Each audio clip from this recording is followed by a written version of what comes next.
Welcome to SFN, your preeminent source for space and defense news and all things tangentially related. We're your hosts, loyal to the foil here at Houston Mission Control, and we've got Alara of Sirius in low Earth orbit, and we're here live every Sunday night. What's going on, Spacetriots? How's everybody doing tonight? Happy Easter, fam. How's everybody's Easter going? I hope it's going fantastic. I'm having to adjust to my new mic here. Shout out to the inspector. Thank you so much, inspector, for my new mic. It's awesome. I love it. What's going on, loyal to the foil? Hey, hi fam. How goes it? Happy Easter. Happy Easter, everybody. I see Alien Girl out there. Hey, Alien Girl. Zan Yoga.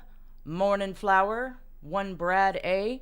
Salvatore, whose last name I cannot pronounce, and I'm not even going to try. Solrico, what's up? Andy Zigrel, good to see you, Andy. The Keystone Channel, good to see you, Patricia. Casey Sims, Death by Russ, what's going on, man?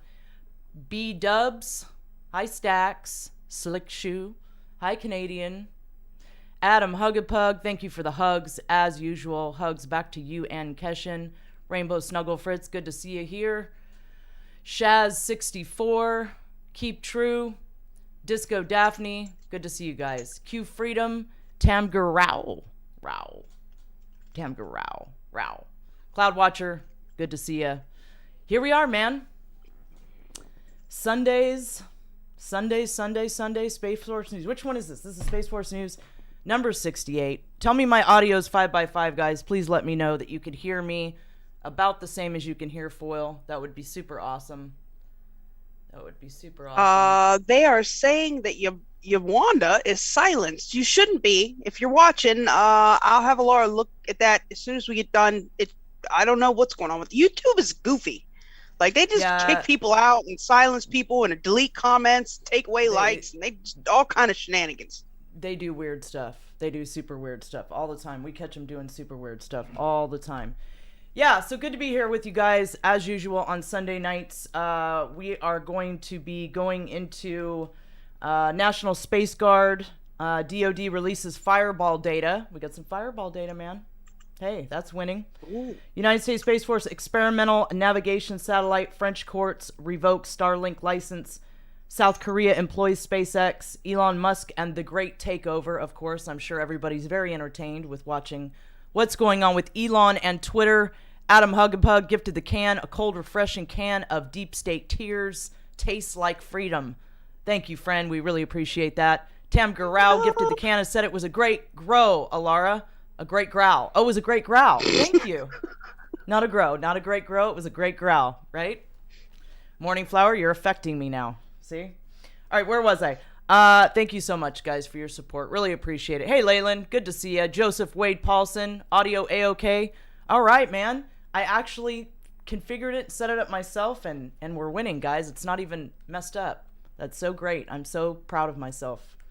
I'm just growing every day in my capabilities as a tuber, huh? Okay. What do we have next? Twitter's poison bill, nukes in the Baltics, Moskva. Is that how you say it, Foil? That ship name? Moskva? Is that it? Mm-hmm. Moskva. Moskva has sunk. Russia to U.S. stop arming Ukraine. GMO plants grow meat. That's exciting stuff, right, guys? It's weird. So I saw, there's a comet headed for, there's a comet headed for Earth every other week, and they never hit. You want to talk about crying wolf? Yeah, but you want to talk about crying wolf, and they never hit. Like, yeah, it's not gonna hit us. No.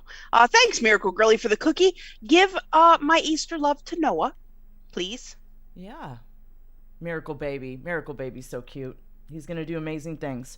So, I just get to the point where I don't even pay attention anymore to the comments. Because it's like, they always put that clickbait headline in there, like, comet headed for Earth. Everyone will die next week. And then it doesn't play out that way. You know what I mean? So. Listen, if we can't get, like, Bruce Willis in a nuke, I'm not interested at all anyway. All right. Ocean viruses, neuroparasitology. Is that how you say that? Yes. We're going to go in depth on that one. Neuroparasitology, guys. Yep. Yes. What else? We got AI drawn images. That's always fun to see what AI is coming up with. Is this a... Huh, what is that? I'm just reaching at... Better not be a spider web. No, Foil, don't trip. It's not a spider web. And even if it was, I would eliminate it quickly before you had any idea. Maybe come in there and kill it with fire. Right.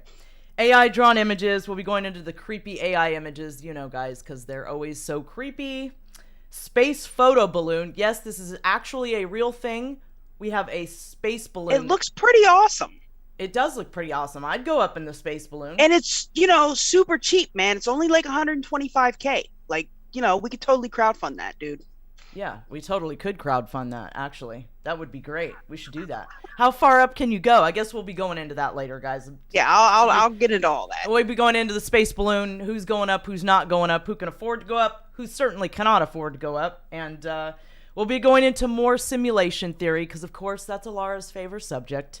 She's always preaching about how we live in a simulation, so we'll be going into that. I love anything that will support my theory there. Come on, Mike, go up a little bit. I think I need to go up. Wait, did you just refer to yourself in the third person? Probably, yeah, I do that. It's called, you know, it's being in touch with your multidimensional aspects, Foil. You know me. Go ahead, call it what you want, man. Thanks, Teach, for the phone. Hello, she thinks I'm lovely nuts. Sisters from other misters. Good to see you. That's cool. You can think I'm nuts. That's fine. Havana syndrome and UFOs. UFO report on shapes, which is interesting how so much is redacted from it, right? Like, they totally don't want us to know. There's like about two the words shapes in the whole report that you can see. It's like crazy. hello, and that's it. And thank and that's you. It. That's it. All right, so yes, we will be going into some of that, and of course, so much more, you guys. You know, UFOs, all that good stuff. Right after this.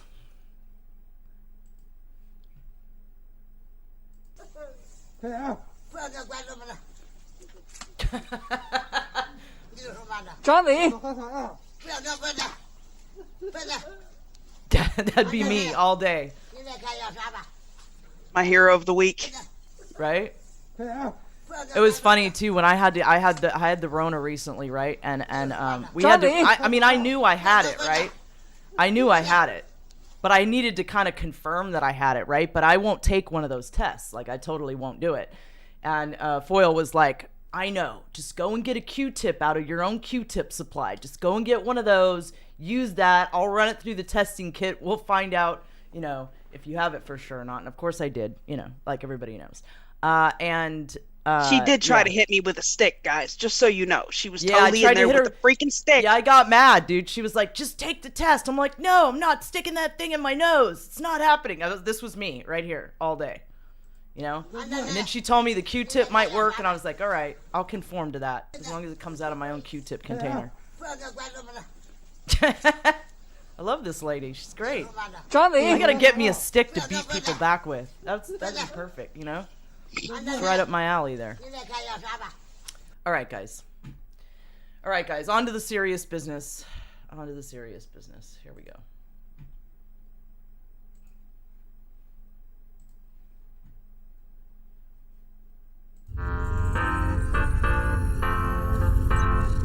Space Force.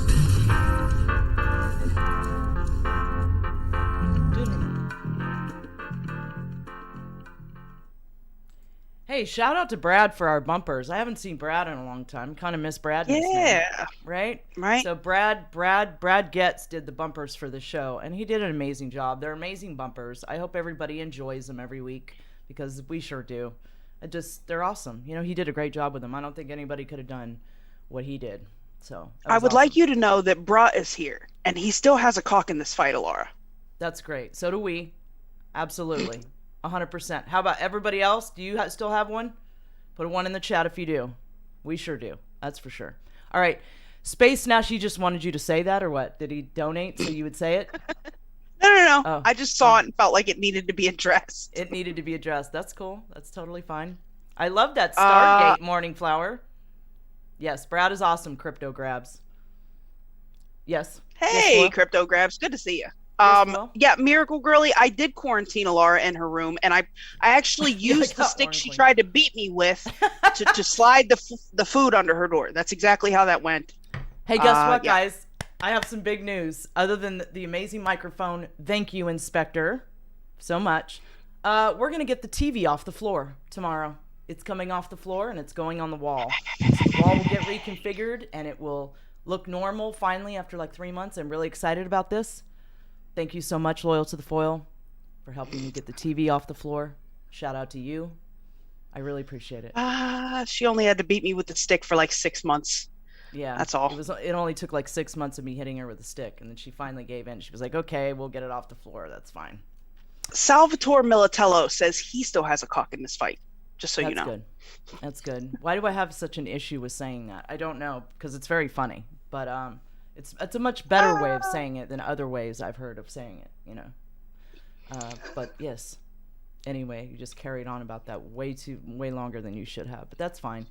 Instead of having a dedicated reserve force, the U.S. Space Force would have a regular active duty force with full-time and part-time members, according to a proposal the Department of the Air Force submitted to Congress April 1st. The proposal, approved by Air Force Secretary Frank Kendall, would establish in law a new approach to managing reserve component forces by merging what has traditionally been called active duty forces and reserve forces into a new component that provides full-time and part-time service options to Guardians. The proposal does not recommend establishing... I thought I'd give you guys a break on the highlighter, just on this article, just this one. You know what I mean? I figured the yellow might be affecting your vision, so I thought I would break just for this one, and we would just see how it went without the highlighter. Lord. Just for this one. Oh, Lord. You know what I'm saying? All right. The proposal does not recommend establishing a Space National Guard, which is in line with the Biden administration's position. The White House in September said it opposed creating a separate Space National Guard due to concerns about cost and bureaucratic bloat.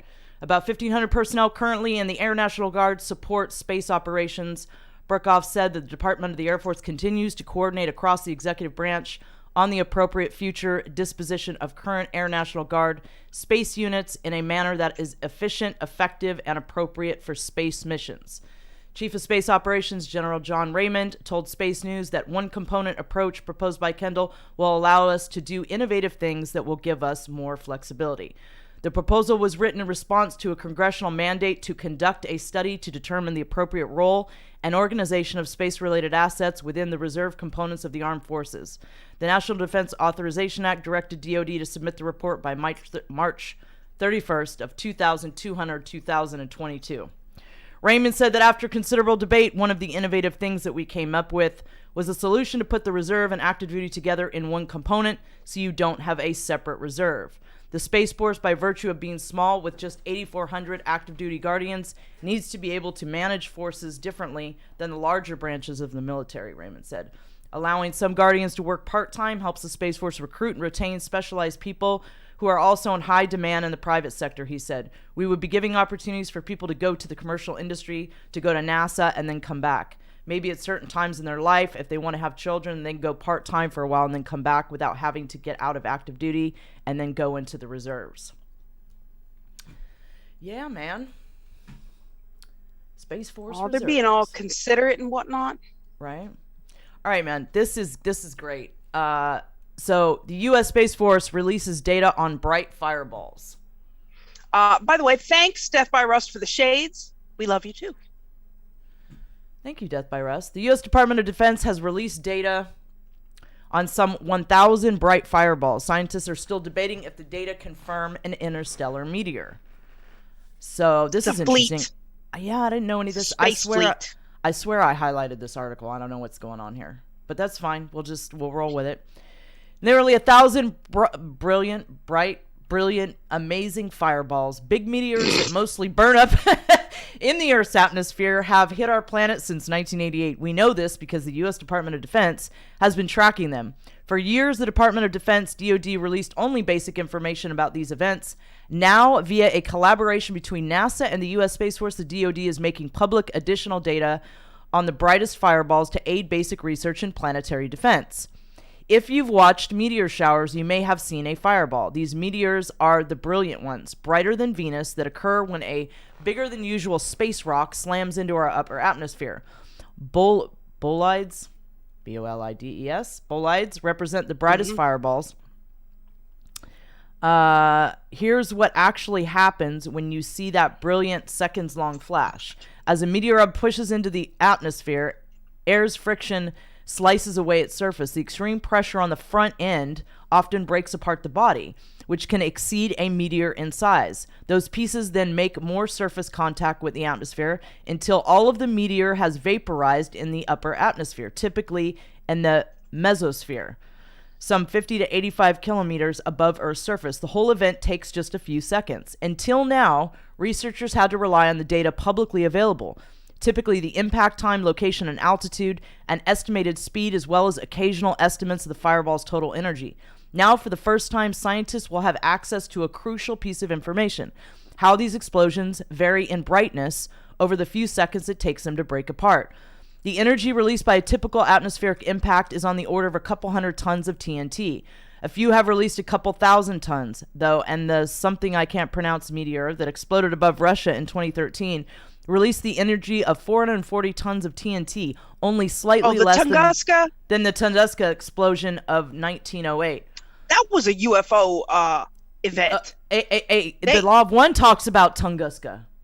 They keep trying to say that there was a meteor, but if you, I mean, and granted, it did blow out a lot of trees, and it was a wild scene. But there was a group, and I don't know if it was conspiracy theory trivia or what, but there was a group of scientists, Russian scientists, that tried to file a report that was pulled down very quickly, where they were talking about finding alien technology in the debris in the debris field in Tunguska. I'm telling you, man, it's wild. They constantly try to say it was some, you know. I'm trying to remember what the Law of One says or whatever about it. It says it's it doesn't say what does it call it? It was some kind of explosion that was purposely, if I can remember right, purposely released. They had to detonate something in like low Earth orbit. Yeah, they had to detonate something. So allegedly, according to Law of One, the ETs had to detonate something in low Earth orbit. For some reason, I can't remember. I'd have to look it back up. And that's what that was all about.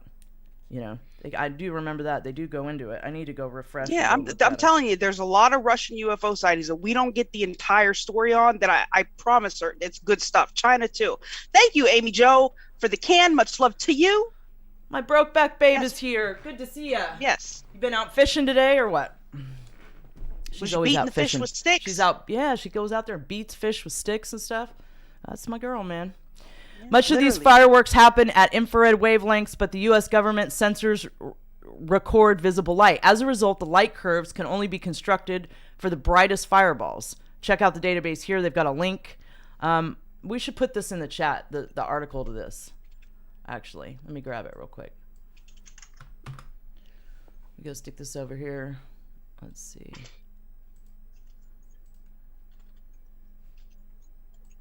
All right. Oh, thanks, INN, for the can. Yeah, I will definitely use it to catch spiders.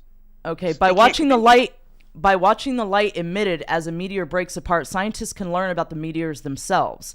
Meteors' response to increasing pressure from the atmosphere, reported by the light curves, is an indirect probe of their strength and structure. Says Peter Brown, a planetary scientist who has used publicly available fireball data in his own research. By studying the light curves, I didn't know any of this. By studying the light curves, we can indirectly infer the global strength of meteor to decimeter-sized near-Earth objects. Such data can, for example, shed light on whether an incoming meteor is a fragment from an asteroid or a comet. Understanding meteor structures is essential to defending the planet against future impacts. One unexpected result to come from analysis of fireball data is the identification of a possible interstellar, how do you pronounce that? BOLIDE? Yeah, bolide. Mm-hmm. That is an impactor that originated from outside the solar system. It's worth noting up front, though, that not everyone's convinced of the claim. In 2019, Amir Sirajah and Abraham Loeb, both at Harvard University, reported that a half meteor detected on January 8, 2014, was hurtling toward Earth on a hyperbolic orbit, one unbound to the sun. They based the object's trajectory on the high impact speed recorded in the Center for Near-Earth Object Studies. If this pans out, it would precede the discovery of Oumuamua, thought to be the first interstellar object, by 3 years. So this is why this is kind of important. Joel Moser, the chief scientist of the U.S. Space Operations Command, considers the velocity data sufficiently accurate to indicate the meteor's origin from outside the solar system, so they can determine that from it. However, others don't think the evidence merits such an extraordinary claim. So yeah, this is why this is kind of a big deal, and it's kind of important, guys. So let's see. What else do we got in Space Force? All right. U.S. Space Force to test experimental navigation satellite in upcoming Army exercise. The Air Force Research Laboratory and L3 Harris will begin integrated testing this summer of an experimental satellite with implications for a future hybrid precision navigation and timing architecture. Navigation Technology Satellite 3, NTS-3, is being designed to showcase new PNT technology that could shape future upgrades to GPS satellites and inform a possible new acquisition program to augment today's constellation. Once on orbit in late 2023, the satellite will conduct more than 100 experiments, testing different technology like a digital signal generator that can be reprogrammed on orbit to broadcast new signals. The Air Force awarded L3 Harris an $84 million contract in 2018 to develop the NTS-3 satellite. AFRL has designated NTS-3 as a Vanguard program, which means it's a high priority effort due to the potential impact of the technology being developed. Speaking during a media briefing at the Space Symposium, AFRL Commander Major General Heather Pringle said this summer's integration activity will include participating in the Army's PNT assessment exercise, which is held annually to help inform requirements, future requirements, and validate concepts. That work, she said Thursday, will help the program reduce risk and develop mitigation options before next year's launch. Yeah, buddy.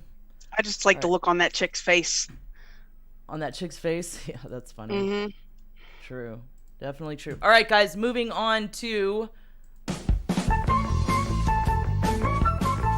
the King of Mars.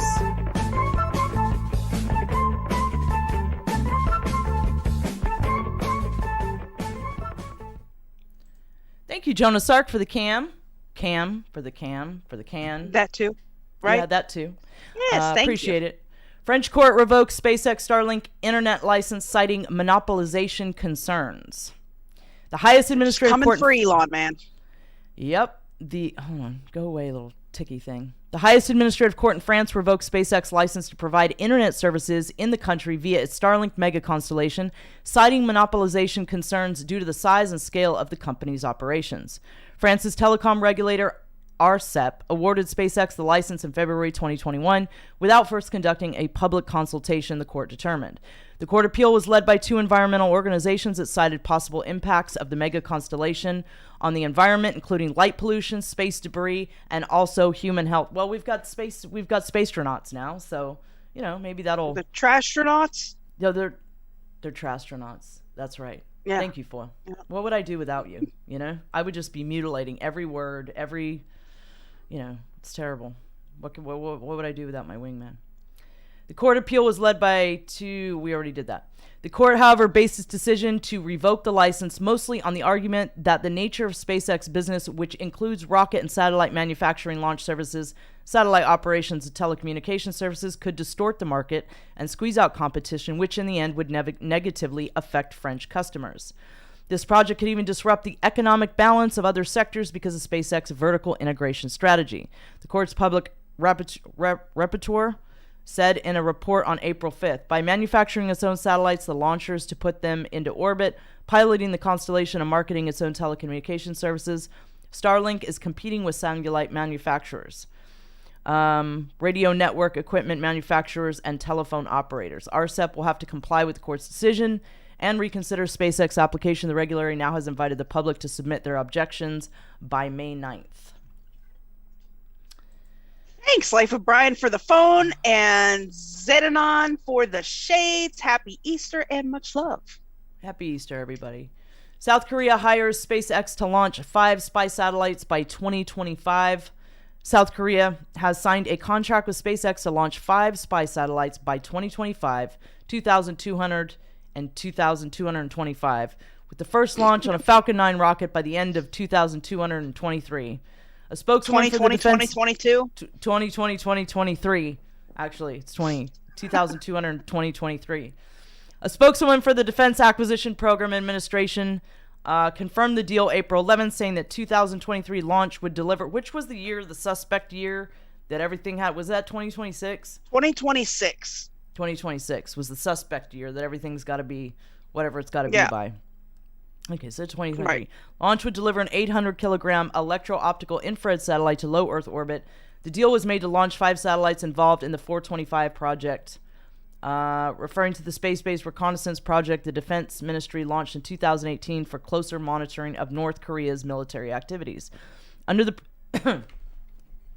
project, 5 satellites, 4 synthetic aperture radar satellites. Oh, look at that. 4 synthetic aperture radar satellites. And 1 featuring an electro-optical infrared telescope will be launched to low Earth orbit between 600 and 700. You know what that's about, right? Like, yeah, guys, remember when I had that freak out and had to come on here? We were talking about Capella. There's a private company that anybody can hire, as long as you're not on the, like, whatever the international criminal list is, as long as you're not on that, you can hire this company, Capella, and they use these synthetic aperture radar. They have these satellites that you can hire them to give you images of anything, right?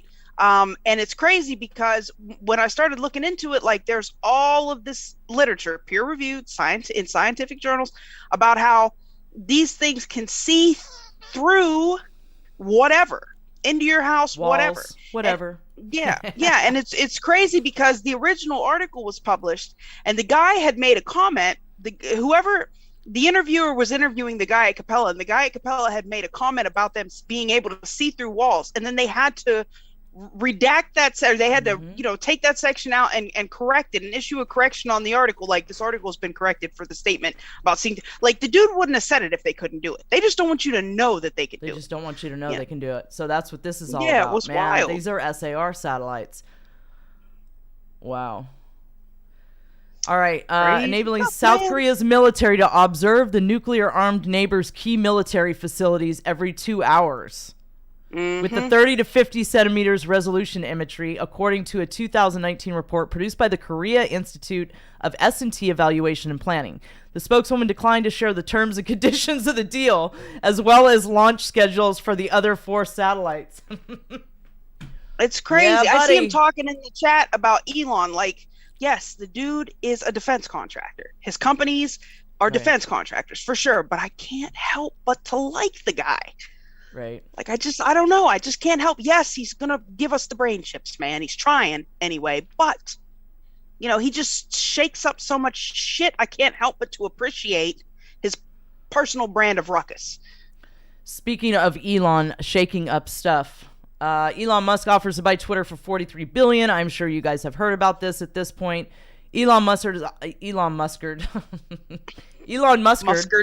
offered to buy Twitter for $43 billion, telling the SEC in a filing that the deal would be good for free speech. I invested in Twitter as I believe in its potential to be the platform for free speech around the globe. Boy, that would be so great to get my Twitter account back. That would be such fun. Twitter has become so boring since they kicked off all the libertarians and the conservatives, Like, imagine how entertaining it would be if they let us back on. Well, they've snuck back on there. They just don't let anybody see, like they can't advertise what they are. I've never got kicked off, but they don't let anybody see anything I post on there. Like, I've got 5 of 900,000 followers, whatever it is. Like, there's nobody sees my stuff. It's ridiculous. I remember you lost half your people. Yeah, when all the the conservatives like 20,000, got kicked off. Then it was it's just 9,200, and then if I get one over, they take them away, and then it doesn't matter what I post. I just lurk on there now. She even changed her account to loyal to the left. Yeah, loyal to the left foil. Right? Oh, that was classic. I'll never forget that. That was hilarious when you thought did that. I was in Portland. Yeah, said I was in Portland and everything. They just wasn't happening. Said she was from Portland. She was loyal to the left foil. That was great. All right, so I gotta make it. I gotta make another Twitter, man. I just have to. All right, so where were we? I invested in Twitter as I believe its potential to be the platform for free speech around the globe, and I believe free speech is a societal imperative for a functioning democracy, he wrote. If the deal goes through, Musk plans to take the company private. Okay.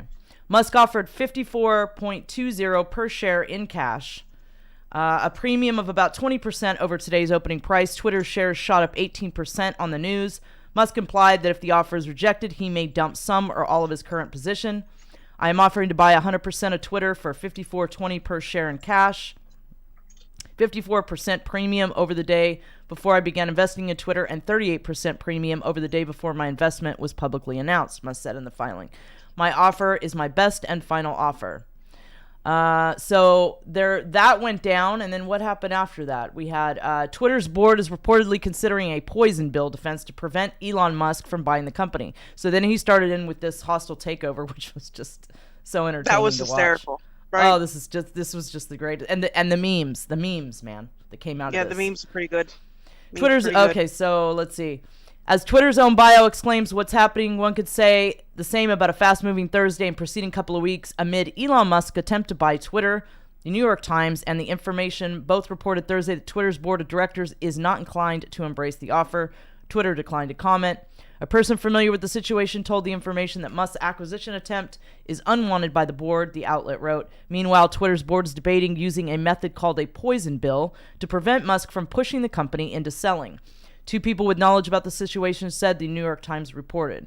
The Times added that the board met on Thursday to consider Elon Musk's bid to acquire the company at $43 billion valuation. The poison bill tactic, also known as shareholder rights plan, is used to avoid hostile takeovers by essentially diluting an acquirer's stake via creating more shares in the market or allowing other current stake shareholders to buy more shares at a discount, creating a pill that makes a hostile takeover more financially painful to achieve. Well, that's not fair. You know? Not at all. That's not very fair. Elon Musk became Twitter's biggest shareholder in early April, but Vanguard Group increased its stake and now is, the Wall Street Journal reported on Thursday. Musk said if he weren't able to buy the company, he would think about selling his stake. On Thursday, Twitter called the offer unsolicited and non-binding and said it would review it. I invested in Twitter as I believe in its potential to be the platform for free speech around the globe, Musk said in a Wednesday letter to Twitter's board chair, Brett Taylor. And that's it. I don't say anything more. And this is Business Insider. Yeah, buddy. Business Insider. There's a reputable outlet. All right, so where were we? You know what? Guess what, guys? It is time.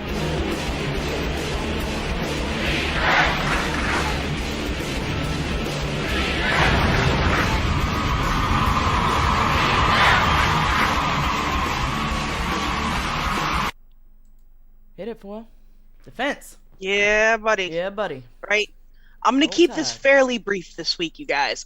So some interesting developments. Not really, but kind of. So we talked last week about how Finland and Sweden were threatening to join NATO and how Russia was having a conniption fit about it. Well, apparently this week they threatened to deploy nukes in the Baltic Sea area, which is kind of stupid because they already have them at Kaliningrad. Kaliningrad is this little Russian exclave. Like it's like you've got Russia over here, and then there's some countries, and then you've got this little piece of land that is also Russia. And it's their Baltic seaport. It's called Kaliningrad. We've known for a while that they already have nuclear weapons posted there, right? As a matter of fact, in 2018, the Federation of American Scientists published some data showing a major renovation of what was an active nuclear weapons storage site in the Kaliningrad region. It's like 50 miles from the Polish border. So they're throwing out empty threats at this point. But they sure went on a tweet rampage about this. Dmitry Medvedev specifically was the one giving the warning. So that was kind of entertaining. And then we saw this week, if you click to the next article, the Black Sea flagship, the Russian ship Moskva, has apparently sunk. Now, it's interesting because the Ukrainians are saying that they shot missiles at it, and this is why it sunk. Russia is saying that it had caught on fire, and there was a bunch of ammo stored on it, and the ammo exploded, and that this is why it actually sunk, because they were towing it into port. So, do with that what you will. Obviously, it's funny because they say that it was an accident that sunk it, but then immediately they start talking about potential ramifications for the ship being sunk. So if it was an accident, what are you mad about? I don't know. There's so much back and forth on this, as far as Russia goes. Anyway, also, just as a side note, apparently Joe Biden said he'd be willing to go visit Ukraine. I guess he felt shown up by Boris Johnson and some of the other European officials that actually marched their little butts right into Kyiv last week. He said that he would consider going, that we were going to be sending some high-level diplomats there. Interested to see how that plays out. Like, he's not going to go.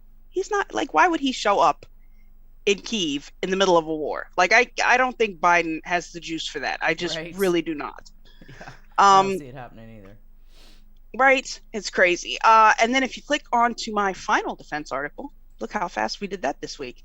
Wow. So this week, Russia has sent a formal letter of warning to the United States, telling us to stop sending weapons to Ukraine, apparently. They said that we are exacerbating tensions in Ukraine. Like, we're making it worse by sending weapons, apparently. That's funny how that works.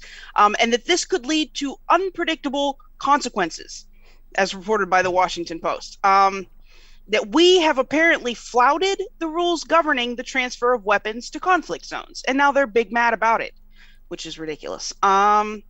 Yeah, I mean, and then just this week, we've got Biden saying he's going to send another $800 million in military assistance to Ukraine, including some more, high-tech weaponry that they've been asking for, but that we were very hesitant to send until now. So apparently we're going to go ahead with that. We're sending them helicopters, we're sending them armored personnel carriers, some artillery rounds, counter-artillery radar, more Javelin missiles, and unmanned coastal defense vehicles. So that should, or vehicles. That should be interesting to see how that plays out. So yeah, things are definitely still spicy in that region. Have you noticed that it's not really in our area, because of course we live in the thick of Christian Iraq. But I'm talking about in the more populated areas. Have you noticed the I Stand With Ukraine flags and whatnot outside? Myrtle Beach is Ukrained up. Like, right. Hey, listen. You already know my thoughts on this. Russia should have, I get it, but they've got valid concerns, but they marched their butts across that border. That makes it their fault. People are doing it because the TV is telling them to do it. Well, yeah, of course. They're supporting the current thing. I mean, right. It's just it's crazy to see people swap out one thing for another thing just because the TV tells them this is the thing you should care about now, and this is the stance you should take on it. Right? They just What's crazy is that most of these people probably couldn't point to Ukraine on a map, but will get very amped up if you deign to speak on it. But whatever. This is fine. This is fine. Whatever. Good to see you, UFO Mark. I haven't seen you in a while. Hey. All right, so yeah, on that note, man, let's do this.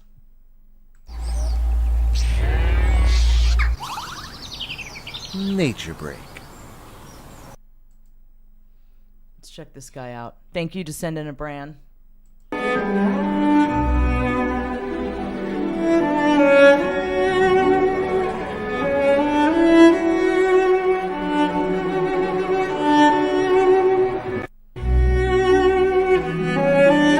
Totally vibing out.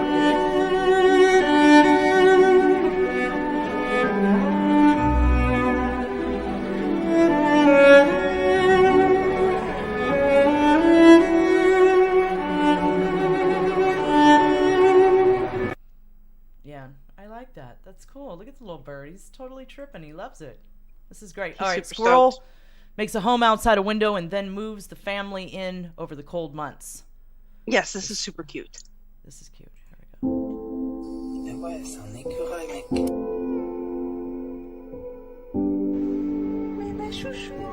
What's he making? He's making a little home, a little warm, little nest, a little squirrel nest.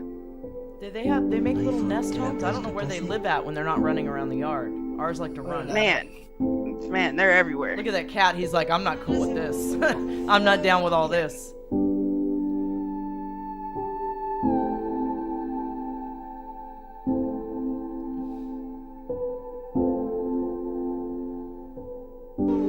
He's helping out. Look at that. He's gonna help out. The cat's like, nope. He's licking his lips. Yeah, he's like, nope. Yeah, go ahead, move in. Just crack that window, dude. Crack that window. See what happens.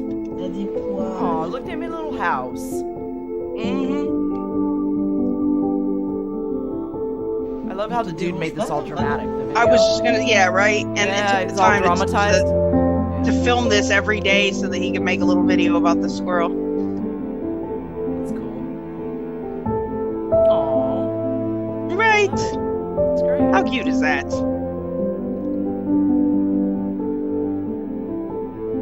Gotta love the heartwarming nature breaks. Right? Oh, look, then he's giving him hugs. I love how dramatic squirrel this dude family. made the video. Yeah. Good job, buddy. Does this guy do this regularly? This I have no idea. At BUITENGEBIEDEN on Twitter. I wonder if he does this regularly. I don't know. Not a clue. Let's see what else we got here. What's this one? Oh yeah, this is so funny. This little tiny horse, little pony. He's just running around. Yeah, he's like, yee, yee, yee. Yeah. He's super excited. I wonder why he's so excited. He's free. Oh, okay. Right? Yeah, something none of us know anything about. Right, but we're sure fighting for it, aren't we? He don't have to pay no bills, no taxes, nothing. He can just go outside and run free. Must be great. Maybe I'd be like that if I could do that. Just run around all happy like that. Sure, we all would. We're going to get there. We're going to build a new world. We're doing it right now. Okay, let's see what's going on here. This is interesting. So this happened to this guy, right? Yeah, he's a nature photographer. Like he's always out in nature and he's got to stay real still, and the animals just acclimatize themselves to his presence. That's a trip, man. Look at him. One's just doing a lookout right on his head. Little prairie dogs. Super cute.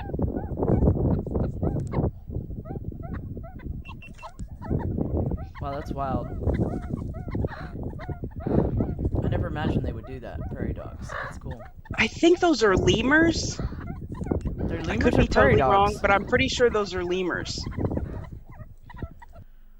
All right, let's check out the next nature break, guys. Meerkats. Meerkats? Yes, that seems I've seen reasonable. This video before. This is so cute. I love this. I kind of want to get a trampoline for Caesar. I bet he would love it. Thanks, EO2 Dave. You can't stop Mother Nature. No, sirree.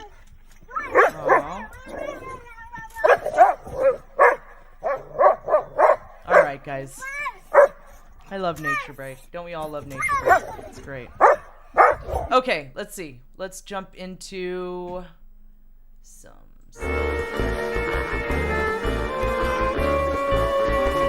Science! Here we go. Scientists genetically modify plants to grow meat protein. Yeah, buddy. Yeah, this is weird. I was talking about this on Friday, too. So researchers in Iceland are growing over 100,000 genetically modified barley plants in a greenhouse to help in the creation of lab-grown meat. Okay, so this barley gets harvested and they purify it to extract what they call just a growth factor, some kind of a protein that they can use to help cultivate lab-grown meat. Obviously they're moving towards relying less on live animals in the future. They're saying that in this case, they wouldn't need to kill the animals. They would just need to get the stem cells from the animals, and then they could use this growth factor to help cultivate the growing of muscle and fat mass in a lab that they could then feed to the people. The company behind this, ORF Genetics, uses this like really high tech, like hydroponic cultivation method. And, this growth factor they're taking out of these barley seeds, they take them from the seeds and they are used in the maintenance of stem cells, right? They actually had made, in 2010, they made a skincare line that was using these modified growth factors. So now they have adapted that to sell us some lab-grown meat, which mildly terrifies me, to be perfectly honest. Yeah. Yeah, it's scary when you see people that you know would never normally not eat meat, like eating like like Lab grown meat. Yeah, like because they think that that's like cool now or whatever. It's frightening. You know what I mean? And that's when I just like to red pill people on what that stuff actually is. You know what I mean? We're talking Impossible Burgers. We're not going to go into it here, but yeah. You know, I don't trust it. Yeah, no, it's absolutely not trustworthy. You know, like if you're gonna not eat meat and you're gonna be a vegan or a vegetarian, eat real fruits and vegetables. You know, because this synthetic stuff is all bad. It's just more GMO stuff. You know, like it's GMO is GMO, whether it's a vegetarian or it's meat products or it doesn't matter what it is. It's GMO is GMO. Stay away from GMO, and that's kind of the moral of the story, right, guys? All right, yes, here we go. Comet that's headed towards Earth. Once again, guys, it's over. Yeah, we're all gonna die. No, we're not. Actually, Everybody it's grab not. your ass. Say goodbye. It's allegedly not coming anywhere near here. So this comet, right, is believed to be over 4 billion years old. Right? They think it's at least 80 to 85 miles across, making it twice the width of Rhode Island. And it's heading here at 22,000 miles an hour. It's traveling inward from the edge of our solar system. So this thing was out in the Oort cloud, and it's coming around, and then it's supposed to stay 1 billion miles from the sun, right? And then it's going to spin around and shoot back out into the Oort cloud, allegedly, right? I mean, it's a little farther. I don't know what it shows. I mean, you can try if you want. I don't know what all it shows, but this thing is supposed to be, this is a little farther than the distance between the Earth and Saturn, 1 billion miles from the sun. So it's really not going to get that close to us, but they think it's going to swoop by sometime around 2031. Are we going to be able to see it? Is it going to be cool to look at least? Oh, I imagine. Yeah, I imagine it would be a bright light in the sky. Yeah, I've really been thinking this over for a while. If we're gonna have to go out in some crazy way, which I think we all know that it's more than likely that's what's gonna happen, right? The black hole situation is definitely that's got my vote. You know what I mean? The whole black hole thing, watching the moon. Yeah, that would be the spaghettification stuff. I can't. Yes. No, I'm not rocking with that, bro. I think that would. The only problem is deliberating on which part of it you're gonna bounce. Like I think I would hang out. I think I would stick around to go through the event horizon, though. You know what I mean? Like, I think I totally would. Like, I'd have a plan to exit before the spaghettification. Absolutely not. But I would. No way. Hang out. You wouldn't hang out underground in a bunker and go through the whole event horizon situation. I would not go. I mean, if that was it, like, I'm not even gonna lie. I would be lit AF, and it would just be whatever until it was time to go. Like, there would be no more. Yeah, but you wouldn't figure out how you're gonna go and like decide that. You would just wait around to go however you get taken. Yep, sure would. I don't want to know. I don't want to figure it out. I'm not trying to fight it. None of that. Like, if it's curtains, it's curtains, man. Right. All right. Well, moving on from that topic. Let's see. What do we got next? Virologists identify more than 5,000 new viruses in the ocean. Well, this is fantastic. Yeah, right. We just had an article a couple of weeks ago about how AI had helped to find, or how it had helped to create 40,000 viruses at a defense demonstration. It was showing how it could manipulate things, and it came up with 40,000 new, potentially lethal viruses. Well, now virologists have identified 5,500 new virus species that are just floating around in ocean water samples. Right. They were found also using a machine learning algorithm. They studied 35,000 water samples from all over the world, and this is what they ended up finding. Now, what's interesting about this is that almost all of these were RNA-based viruses. Like, most of the stuff that we've actually studied are DNA-based viruses. These were almost all RNA-based viruses, and they're saying that by looking at this, interesting, they're actually able to kind of speculate on the origins of life on the planet. There is a gene that is carried by RNA-based viruses, the RDRP gene. It's needed for viral replication. And so for billions of years, this gene evolved in RNA viruses. It's not found in other types of viruses or cells. So by looking at this specific gene and tracking its development, they're thinking that they can maybe learn something about the origin of life on this planet. I don't know if you remember, but a while ago we had talked about, we had covered an article on here where they were talking about the idea that maybe life originated with based off of RNA changes, instead of thinking like DNA came later, that it started with RNA, right? And that's what they're looking to find out with this. You know, a lot of these viruses aren't necessarily damaging to humans, but maybe they don't know exactly how they could affect the ecology. They could affect plants, they could affect animals, they could affect, you know, just they could be local. Like a lot of these things were limited to warm water, and some of them were found in the Arctic. As a matter of fact, they actually were able to categorize 5 new phyla of virus from these samples that they took, right? Which, I mean, if you're a scientist, that's exciting stuff. You know, like I said, some of them were found only in warm water, some of them were found in Arctic waters, you know, some of them were kind of mixed. So like I said, by tracking the sequence, the positioning of the RP gene in the sequence and how it has changed over time, they're thinking they maybe be able to use that to track back to determine something about how life, you know, arose on Earth, especially considering they think that we came out of the water. So.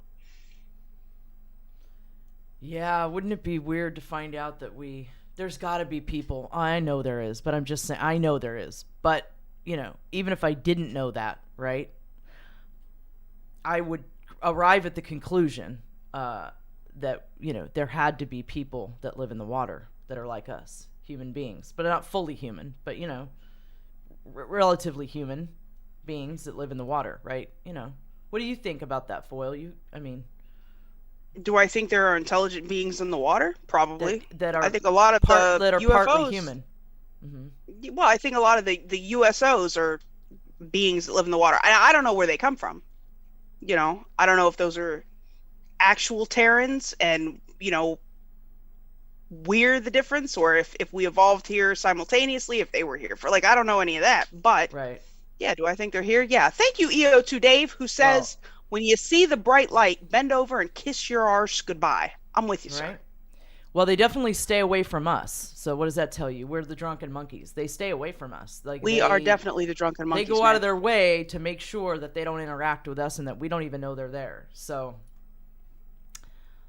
interesting, nevertheless. All right, let's see here. What do we got next? I've been waiting for this one. All right, neuroparasitology. Yeah, buddy. Did you know, Alara, that there are parasites that actually turn their hosts into zombies? Like, literally. Turn their hosts. That's what we're going to talk about right now. Okay, because I'm convinced that this information could be used to start the zombie apocalypse. Possibly. Okay, one of these, I'm going to talk about three. I'm going to talk about 3 different parasites. One of them already affects humans. Okay?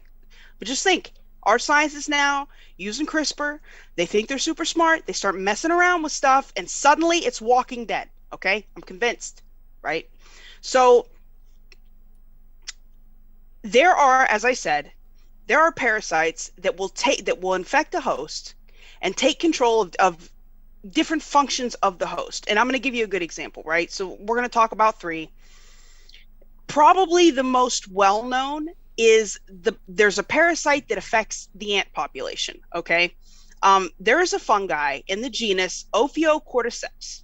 They attach their spores to the cuticle of an ant, right? These spores will germinate and invade the ant's bodies. They actually go in, they travel down the trachea, and they feed on the organs of the ant. Now, what's crazy about this is that this fungi can actually determine which organs to feed off of. Like, it won't immediately affect the critical organs. It wants the ant to continue to function. Okay, so it just eats, like, you know, the not so important organs, right? So they avoid the vital organs. That we don't know how this happens, but it does. So when the Ophiocordyceps wants to release its spores, the fungus produces this chemical that literally puts it in charge of the ant's body. Okay, it forces the ant to climb to the top of a plant and then it forces the mandibles of the ant to clamp onto the plant, right? This puts it into a death grip, right?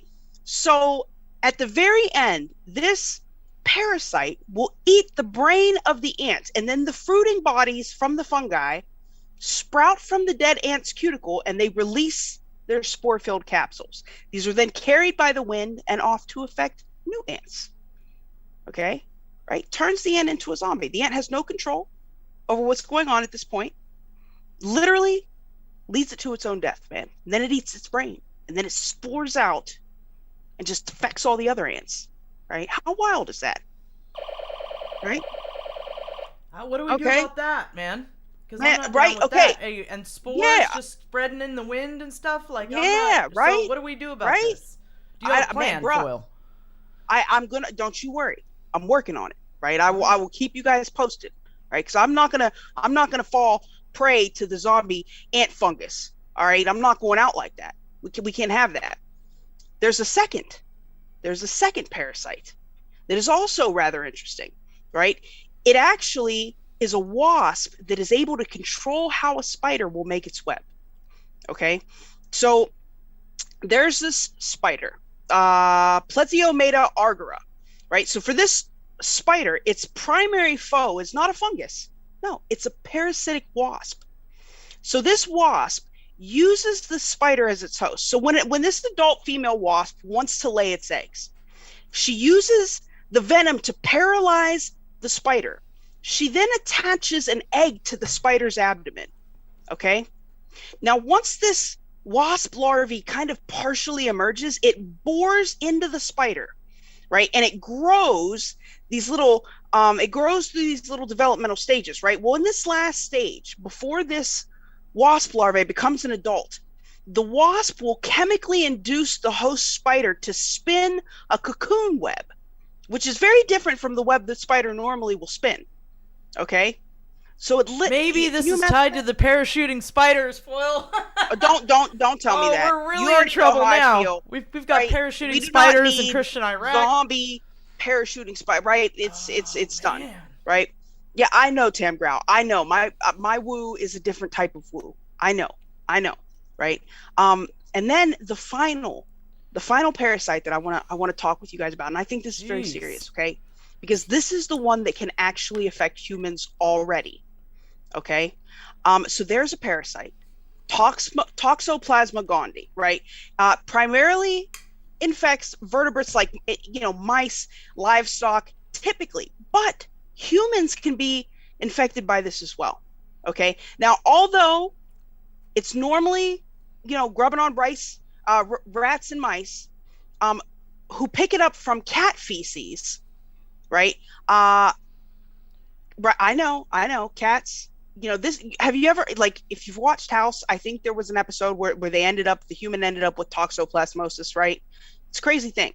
So what happens is this parasite hijacks the mouse's survival strategy. So normally a mouse is going to want to stay away from a cat. Okay. But this parasite that's carried in the feces of the cat, if the mouse is exposed to it, it actually makes the mouse attracted to cat urine, so that the cat can catch the mouse, reinfect itself, and then pass on the parasite. It's like a crazy life cycle, right? Now, here's the thing. Because it's carried in cat feces, humans get infected with this quite frequently.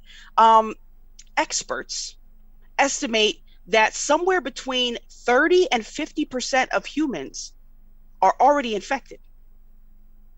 Okay? But normally it doesn't really do much. Like, you might feel like your muscles might get tired. You might feel like you have a cold or a flu, right? But in seriously ill patients, these parasites can actually cause seizures and blurred vision. And there was a study done where they found a correlation. I'm not saying causation, but they found a correlation, okay, between infected humans that had toxoplasmosis and the increased incidence rate of self-harm and suicide. So it's potential. I already think that cats are implanted beings that were. I think that cats. You ready? Put your tinfoil hats on, everybody. You ready? Okay. I think that the cats were designed beings and they were planted here for a reason. And this just follows right along with my theory here, Foil, that the cats, the cats have an agenda, man. And it may not be a positive one. Well, if they're carrying the bad a parasite, ETs sent the cats in, I don't know, but Well, George Nada said they're called crazy cat ladies for a reason.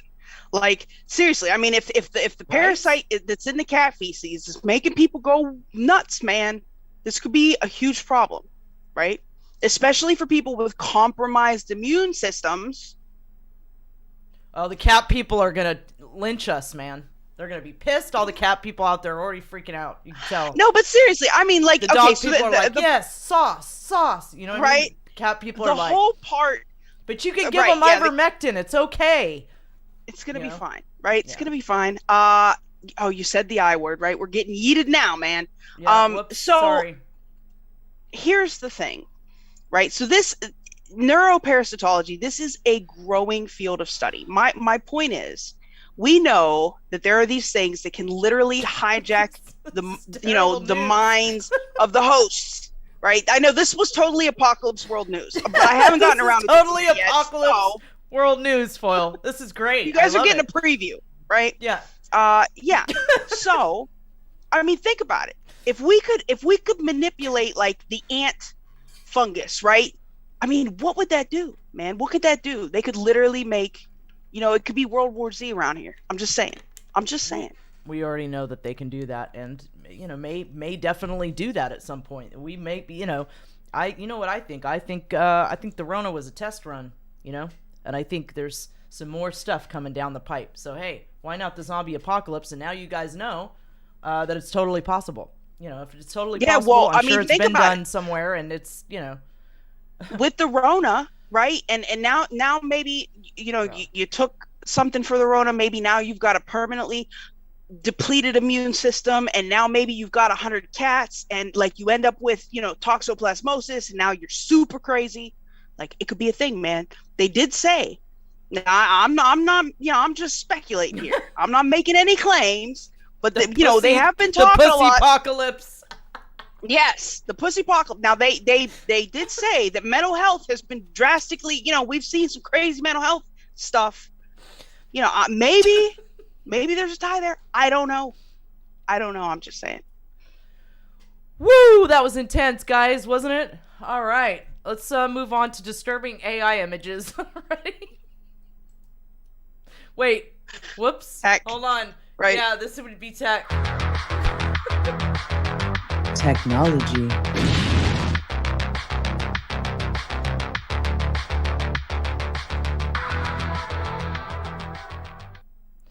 Nice. I see a Zeta Anon out there. That's fantastic. Right. Yeah, that's great.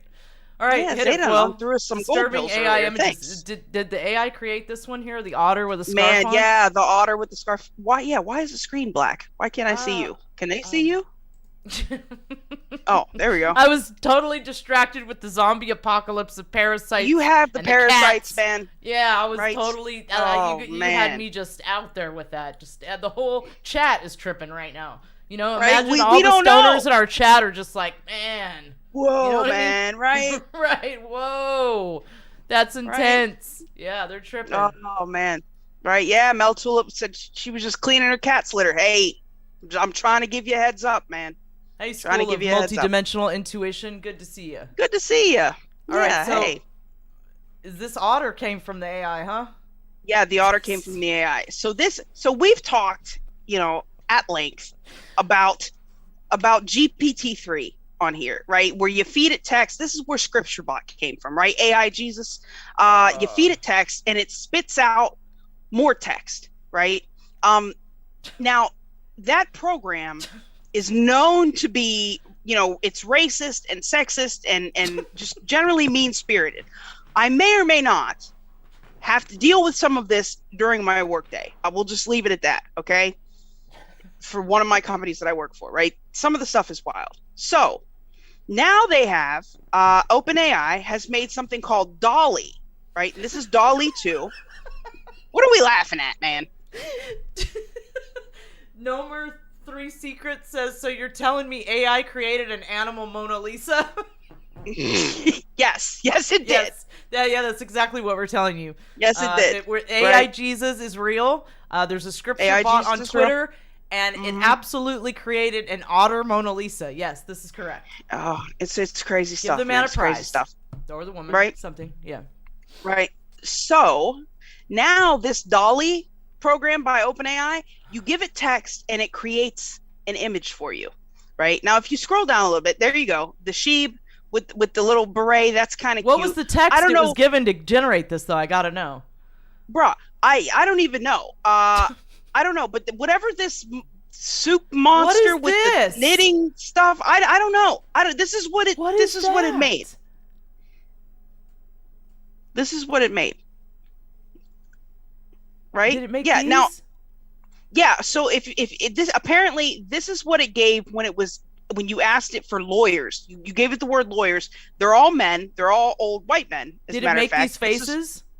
Yeah. Oh, yes. Yeah. These are all generated. Whoa. When you put in flight attendant, you scroll down, you see they're all Asian women. Okay. Thanks, Kaboomer, for the can. Thank you, Heart. The AI is the clearly chat. not politically correct at all. You know what I mean? No, it's not. And it's crazy because, like, when GPT-3 was about to come out, they knew it was racist and sexist and stuff, right? And they were warned by a group of concerned parties, like, please don't release this to the general public. OpenAI did it anyway. They let companies use it for commercial use, and it turned into a melee. Okay. In this case, the same people told them, don't release this for general use. They didn't. They actually listened. They only let certain, like, academicians and certain companies use it. But you give it the text and it generates the images, right? Did you pull from Telegram that I sent you? Yeah. Okay, open that up. We can't miss out on that. All right, so AI Scroll down generated a little bit. Oh, here's the examples. So here's the text prompt: an illustration of a baby daikon radish in a tutu walking a dog. Is that what it said? That's the text it put in, and this is what it generated? that's what somebody told him to do. Yes. An armchair in the shape of an avocado. Okay, not too crazy. Storefront that has the word OpenAI written on it. Not too crazy.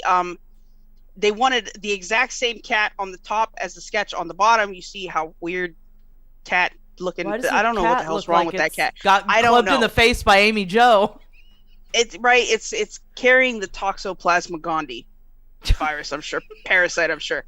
But if you keep scrolling down, like, there are hundreds of examples here, and some of them are pretty weird. A cube made of a porcupine. Do you see that one? If you click on the little down arrow, okay, it'll show you all the examples of the porcupine cubes that the thing made.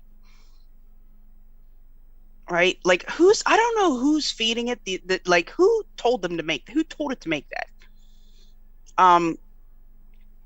Let me see. What else do we got here? Let's see. What else? What do you guys want to see? Small. Do you see the penguin one? Open the penguin. Yeah, let's check out the penguin, dude. Because what's interesting about this is, like, somebody said, make an emoji of a baby penguin wearing a blue hat, red gloves, green shirt, and yellow pants. Now, what's going on with this one? Apparently, Dolly only gets it right a couple of times. You know, the right colors in the right places, like, you know, red gloves, blue hat. What? Like, if you look, you can see. Yeah, it messes up. Green shirt, you can see sometimes it's wearing a yellow shirt. You know, it's supposed to have yellow pants. Sometimes it's got, you know, no pants. Like, it gets kind of confused, man. Why does this one have, like, a peg leg? You know? I don't. Bruh. What is that? I don't, man. Listen, I can't speak for this contraption. Okay. What is this here? Yeah, this is weird. It's so weird. Okay, what else do we have? An extreme close-up view of a capybara sitting in a field.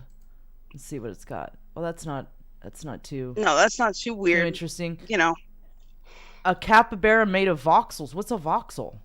Like what's that? Minecraft. Like Minecraft. Oh, like a looking. Minecraft capybara? Mm-hmm. Okay, that's not too strange. No, I mean this is on its own website, so obviously it's not going to point out all of the glitchy stuff. A painting of a capybara sitting in a field at sunrise, guys. Why does it look like it's on acid? Oh, that's pop art. This one's look at this. A snail made of harp a snail with the texture of a harp. What? What? Where's that one? A what? A snail with a scroll what? down. Scroll down. A snail made. Wait, up. I think you just passed it. A Past snail the- made of harp. With the texture of a harp. What is a harp? It's under a harp, like like angels play harps. Oh, a snail with it made in the Yeah, there you go. texture of a harp. Yeah, What? Look at this one. right. This is showing how it's able to combine unrelated images, or combine unrelated concepts. Right. Weird, But man. like I said, this thing is clearly, if you ask it, like they showed with the flight attendants or lawyers, it's obviously a biased program. And what's crazy is with GPT-3, when you see the text that it generates, the thing is super racist, super racist. I don't even know how to explain it. I can't really say too much, but it's crazy. Why does it say it's got the pictures of phones from different eras, right? But this is what's weird. Look at 2000s, look at 2010s, right? I could kind of see that one. Remember our first cell phones were like that? They kind of had with those new Nokias that we had. Then this one is today, allegedly. Then this one is the future. We already have these phones right now. When did it get asked this? And then this is the distant future. What is even going on right here? Maybe it's not able to extrapolate where the technology is going. The only thing that it can base on is what it's been fed. Maybe it doesn't know what the future actually is, or maybe that's what I'm saying. Undetermined. Right. It can only base on what it's been fed. So all of these old pictures of phones have been fed into this algorithm, right? Into this, and it's able to, and it has pictures of phones up to today. So maybe it's not really able to go past that. It's only able to kind of mix and match pieces from what it's been fed. Right. Wow. Kind of weird, man. But super weird. Super weird. All right, what do we got next? Oh, man, space balloon, guys. Doesn't it look dope? This is actually pretty cool. Right? I would totally, I want to go up in space balloon. How far up does it go? All right. Go ahead. I think there is I thought there was a video, but scroll through and show them the pictures. So they actually took a lot of time designing. Oh, there's a this thing. video. So, Look. There's a video. I don't think it's very long, but wow. Guys, I want to go on a space balloon ride. This is my new thing. How much is this, and how far up do you get to go? Okay, so wow. What's nice about this, it goes 20 miles up, all right? It's a 6-hour long trip. It only goes up at 12 miles an hour. So this thing goes up for 2 hours, hovers for 2 hours, and then it descends for 2 hours. Then it falls into the ocean, and a ship comes and picks you up. They've designed it so there are 360-degree views once you get up there. Even the bathroom has a window. So if you have to go to the bathroom, you're still able to watch space while you go, okay? So even the bathroom has a window. This thing, they had a successful test run with this already, right? And I went onto the company's website. This is supposed to be all based on technology that's been in use with the space programs for years. There is in the event that there would be some kind of contingency, right? If there's a problem on descent, it's also got these parachutes built in, because essentially you're just in this thing dangling from this big ass balloon, right? And it's got these parachutes built in so that they'll expand and catch you if for some reason the balloon would pop, I guess, just in case, which sounds kind of crazy. But this thing is only $125,000 a person, right? It's only $125,000. All right, flat earthers, you better get on it. You know what I'm saying? Right? It's way cheaper than Bezos, right? We want the sauce. Somebody's But gotta go for up. 6 hours, it's better. These other companies, Virgin Galactic and Blue Origin, you get a 20-minute ride. This is 6 hours. You can sit up there and drink. They've got cameras outside, inside. You can bring your own stuff. It's all plush and decked out. They got a bar in there. They give you little slippers. Better. You kind of chill. Way better than Virgin or riding the rocket. Right. Foil, would you do the rocket or the balloon? You get one. You don't get both. The balloon. I'd definitely take the balloon for 6 hours. Yeah, I'd take the balloon ride, man. What about you guys? 1, if you take the balloon. 2, if you would take the rocket still. Oh, look, speak of the devil. What up, Brad? There's we was Brad. just talking about you earlier. Yeah, we were just talking about you earlier. Your ears must have been ringing. Yeah, man. Right. 1, guys, if you'll take the balloon. 2, if you still want to go with the rocket. You're not into the balloon idea. Right. I'm curious. Aaron Moriarty says the balloon will pop. That's what I'm worried about. Like, how do you stop birds? Like, you know how birds will get into the engines of planes sometimes and cause a ruckus? Like, what happens when a bird just, like a flock of birds just takes your balloon out, man? Salvatore says 20 Mile High Club, right? I hope they got big Right. bathrooms, you know? There you go. Looks like most people in the chat are cool with the balloon. What does 3 mean, Aurelius Locke? What does 3 mean? You're not going up in the balloon or the rocket. Does 3 mean UFO? Is that what 3 means? But I mean, they've tested. Like, they're supposed to be. They've already got flights booked. I mean, they're going to start doing this next year, allegedly. So I don't know. I would go. I think that's pretty cool, actually. Most people want to go up most people out in the chat want to go up in the balloon. In the space balloon, right? Yeah, 3. So 3 is neither. 3 is neither. So 3. So 1 balloon, 2. Wait, hold on. Okay, that time is come and gone, right. Alara. That time is come and gone. Don't even try to. It's all right. Reconfigure the, But look, this thing has Wi-Fi. They give you food. They've got a bar in there. You can drink. Can one of my mods over on YouTube get rid of the porn, please? Thank you. Yeah. We're getting porn. Awesome. All right, so. That's the same one that was here last week, and I booted him out. Somebody please delete that. They're gone. Fun visitor over there. Okay, excellent.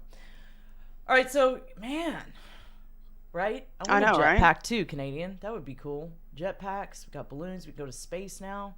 Dude, can't wait till you can live up there. You know, if you could, okay, guys, if you could live up there, right? Like in the space hotel, would you live up there? Would you leave Earth and live in orbit? Would you do it? So 1, you'd stay on Earth. 2, you would leave and go live in orbit if you could. Yeah, I'd probably go to orbit. It's going to be a space hotel, space condo. It's going to be something like that, you know. Yeah, I'd probably go live in orbit.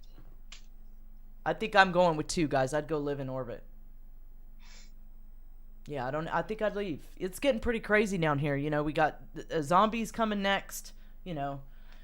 I don't think I really Thanks, Maggie May, for the can. want to be here for that. I'd rather be in orbit. You know, or I'd have a better view when the black hole event happens. That would be, you know, I could miss the zombies and then have a better view when the black hole thing pops off. You could.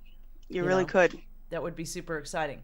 So it looks like, you know, most people want to stay on Earth. They don't want to go live in orbit. Isn't that fascinating? Right? I'm going to orbit, man. What about if you can have a pad here, right? Money's not an option anymore. This is new Earth, okay? You could have a pad here and you could have a pad in orbit. You could have both. I think that'd be cool, right? You could leave Earth whenever you want. Didn't they do that in Elysium? Remember, Homeboy, the rich people? They could leave whenever they wanted. Elysium was pretty cool. Go to their pad, you know, in orbit. That was cool. Most people would stay on Earth. I think that's fascinating that most people would stay on orbit. Well, G. Ross is saying, but please keep in mind that space is fake. Well, we're going to find out how fake space really is really soon because we're going to send a flat earther up there in a balloon. And they're going to document it. That definitely needs to happen. It's going to have to be one we know. I'm just saying. Right. Right? That needs to happen. I think one of us needs to go up with the flat earther just to right. So we need $250,000. We need $250,000. If you want to donate to the $250,000 cause, and one of our flat Earth friends going right, up. And a flat Earth friend. Right. It'll be great. Earth friend. Take your local flat Earth friend into orbit. Fund me. Go fund me. Yes. Excellent. Excellent idea. Take your local flat Earth friend into orbit. Go fund me. That sounds great, doesn't it, guys? There you go. Right? That'll work. Jimmy wants to stay on Earth. So many people want to stay on Earth. Keystone said she'll stay on Earth if it's new Earth. And we have to build new Earth, Keystone. So how can we build new Earth if we're not here to build it? You know? Okay, Alara, you can't escape into orbit. Yeah, Canadian. I would totally go live on Deep Space Nine. That'd be awesome. Okay, go guys. Kick it on Bajor once in a while. That'd be fine. This is fine. Foil, like, for real, guys, watches Star Trek nonstop. Like, she is one of the biggest Trekkies I've ever known. Like, hardcore. Like, she watches the 80s Star Trek, like, every day. No, I just finished the original again. I work 14 hours a day. I got to binge watch something while I'm working. Like, it's got to happen. I can't just focus on my job. I mean, who does that? Right? Fringe is great. Crazy. Fringe is one of the ones, like Fringe, X-Files, Stargate series, all the Star Treks. Trying to think what else it is that I watch. Give right? go. The Expanse. You still haven't watched The Expanse, Alara? I watched some of it. The inspector made me watch it. He's obsessed with that show. You can't have, because nobody can watch some of The Expanse. Once you start watching The Expanse, into it, man. You must watch the entirety of the moment they all had ion engines, I was like, oh, you know? What? Can I get a cosign, Baratnas? Sorry, guys. Just the ion engines on the little spaceships just didn't do it for me. I was like, come on. You know? Really? Let's be real, people. Let's move beyond ion engines here. Anyway. Go ahead, Foil. How the metaverse Battlestar Galactica, that's good. Right. Kirk rocks, yes. Farscape, haven't watched that. Yeah, anybody else wants to throw some shows? Because I watch the same ones over and over and over again. So throw some shows out there. I'll happily watch them. All right, what are we doing here? Oh, metaverse and quantum physics could prove our universe is a fake. Yeah, I thought you would like this, Alara. I love it. Okay, so what they're saying, as the byline reads, if we can simulate reality, there is a greater than 0% chance. That's not great, but it's greater than 0% chance that our reality is actually simulated. But here's the catch. I keep telling y'all, you know. Here's the catch. This is all dependent on whether or not time is real. Okay? And let me explain this to you. Oh, please, so if time exists in like a tangible physical form, so if time is a real thing, then we might be living in a simulated universe, right? And as they say, it might sound weird, but it's actually pretty intuitive. So they're saying in this scenario, right, for whatever reason, someone or something created a simulated reality and put us in it. This reality is made of discrete chunks of space-time. So from our point of view, this space-time is actually the bedrock of our universe. But from the creator's point of view, space-time would be the bits that make up our data. Okay? So what if time doesn't exist? What if time is just a measurement and we're actually living in base reality? Because if time doesn't exist, we probably are living in base reality. In that case, we would have to figure out what reality is actually made of, right? And that's where you get into string theory, parallel universes, dark matter. There are all these theoretical ways of explaining away the need to describe the universe in the kinds of terms that we're able to intuit and recreate. Okay, but let's just assume that time is real. Okay, time is real. And that these discrete chunks of space-time appear to us to be our appear to us to be the stuff that our reality is created of, but to our creator, that these chunks of space-time are bits of data. Okay? We have to view the concept of time from a more measurable frame of reference, right? And the idea of that a lot of us can relate to is streamers, people that game, is frames per second. Okay, so let's imagine, and this is the example they give in the article, let's imagine a 1 second video. Close your eyes and just imagine a 1 second video of a dandelion in the breeze, right? Now, even though 1 second is a really short duration, it's plenty of time for our eyes and our brains to pick up on the motion and figure out exactly what's going on. Okay, it's doable. You can close your eyes and for 1 second you can imagine a dandelion. If your imagination were a standard, like a typical HD TV, it would be displaying that video at a refresh rate of 60 hertz. And if the video were recorded under common settings, right, we'd either get like 24 frames per second or 30 frames per second, right? We have to deal with these settings when we make these videos. Okay?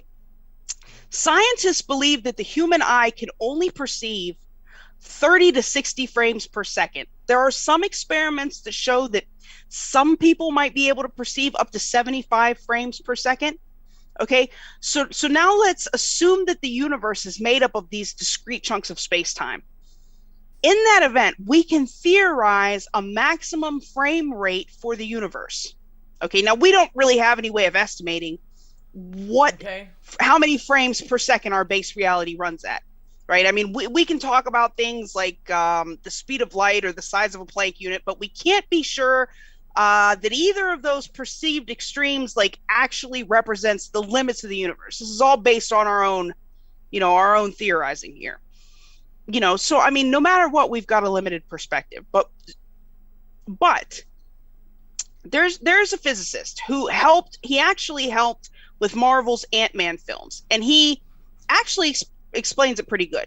Okay, and I'm going to read you what he said. So he says, let's say we only perceive 100 frames per second. Okay, something like that. We can be aware of our lives and the choices we make, but then the frame rate of the universe, where you could be flickering between different timelines, is 40 orders of magnitude above that. So we're not catching, and this is interesting because this had me thinking about ghosts and all sorts of other things, right? We're all trying to figure out the plot of the universe by just watching the beginning and the end of the movie. We see the first and the last frame. Like, imagine the frame rate of the universe. We are only catching pieces of it. Okay. You feel me? You. Yeah, I'm tracking you. Okay. So the frame rate of the universe could truly, if it's truly infinite, not finite, it's very, very large. We are so far away from that. We can't really perceive what is actually going on in the universe. So then they start back referring to the games. Like, remember what games used to look like? Video games used to look like, Asteroid. Yeah, it's very simple. A few bits. Oregon Trail versus now. Right. Now we've got photorealistic. Right. Almost completely, like, we're very close to being completely immersive. In another 30 years, it could be impossible to differentiate VR and reality without some form of buffer to indicate what you're actually perceiving. Right. I'm tracking you. This is where ghosts come in and all. Okay. All right. Okay. So there's we can only see, like I said, scientists think 30 to 60 frames per second our brain can perceive.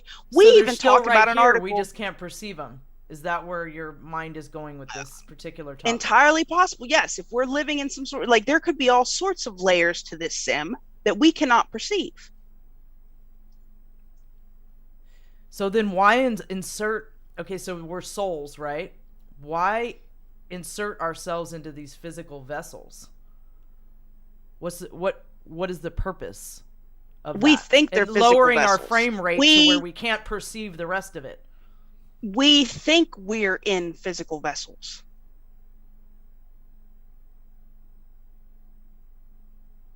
But we're not?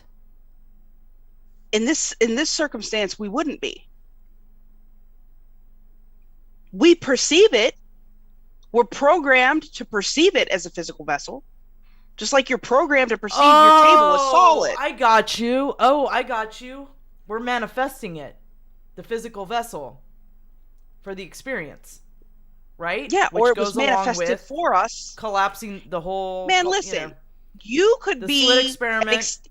Okay. You could be an extension of an alien consciousness put into a sim to play a virtual reality game and not even know that you are actually just an extension of an alien consciousness. You think you're here.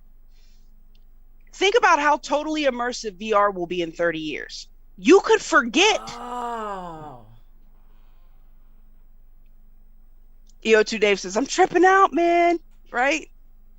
Yeah, I bet the stoners out there are tripping. There's quite a few of them in this chat too.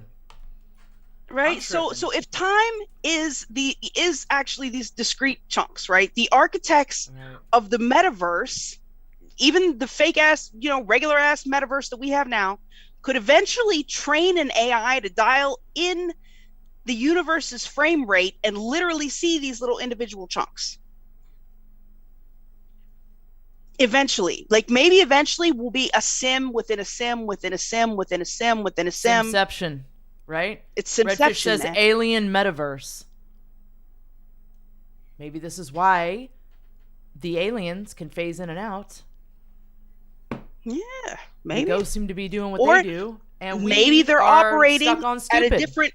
Where maybe they're not even phasing in and out. Maybe they're operating at a frame rate higher than what we can perceive.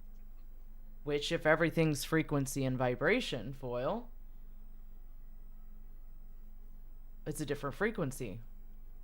But how that ties into the simulation and the manifestation of apparent physical vessels and the limitation of the five senses. Well, thanks, Brad. What'd Brad say? That I'm spitting some philosophical fire right now. Right? We like it, Foil. We love the philosophical fire. I mean, between this and the zombie apocalypse, like I felt like those things needed to be addressed this time. Amazing. And that's the extent of my philosophizing for the day. Right? Yeah, but I'm still thinking about it, you know. Yeah, we could be Foil's on fire today, guys. Man. Yeah, I'm just saying. Alien metaverse. There you go.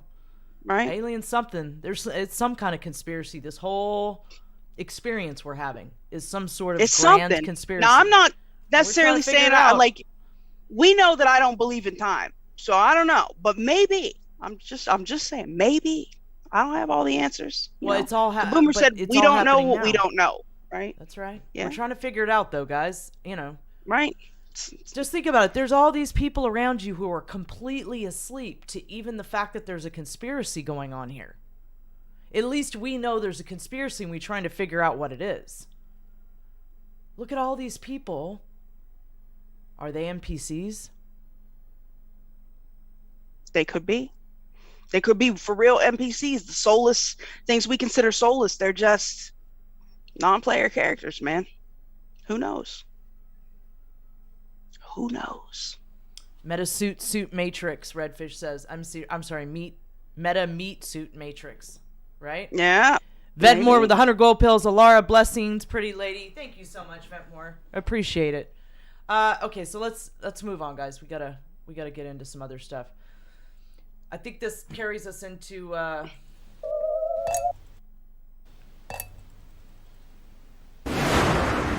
disclosure.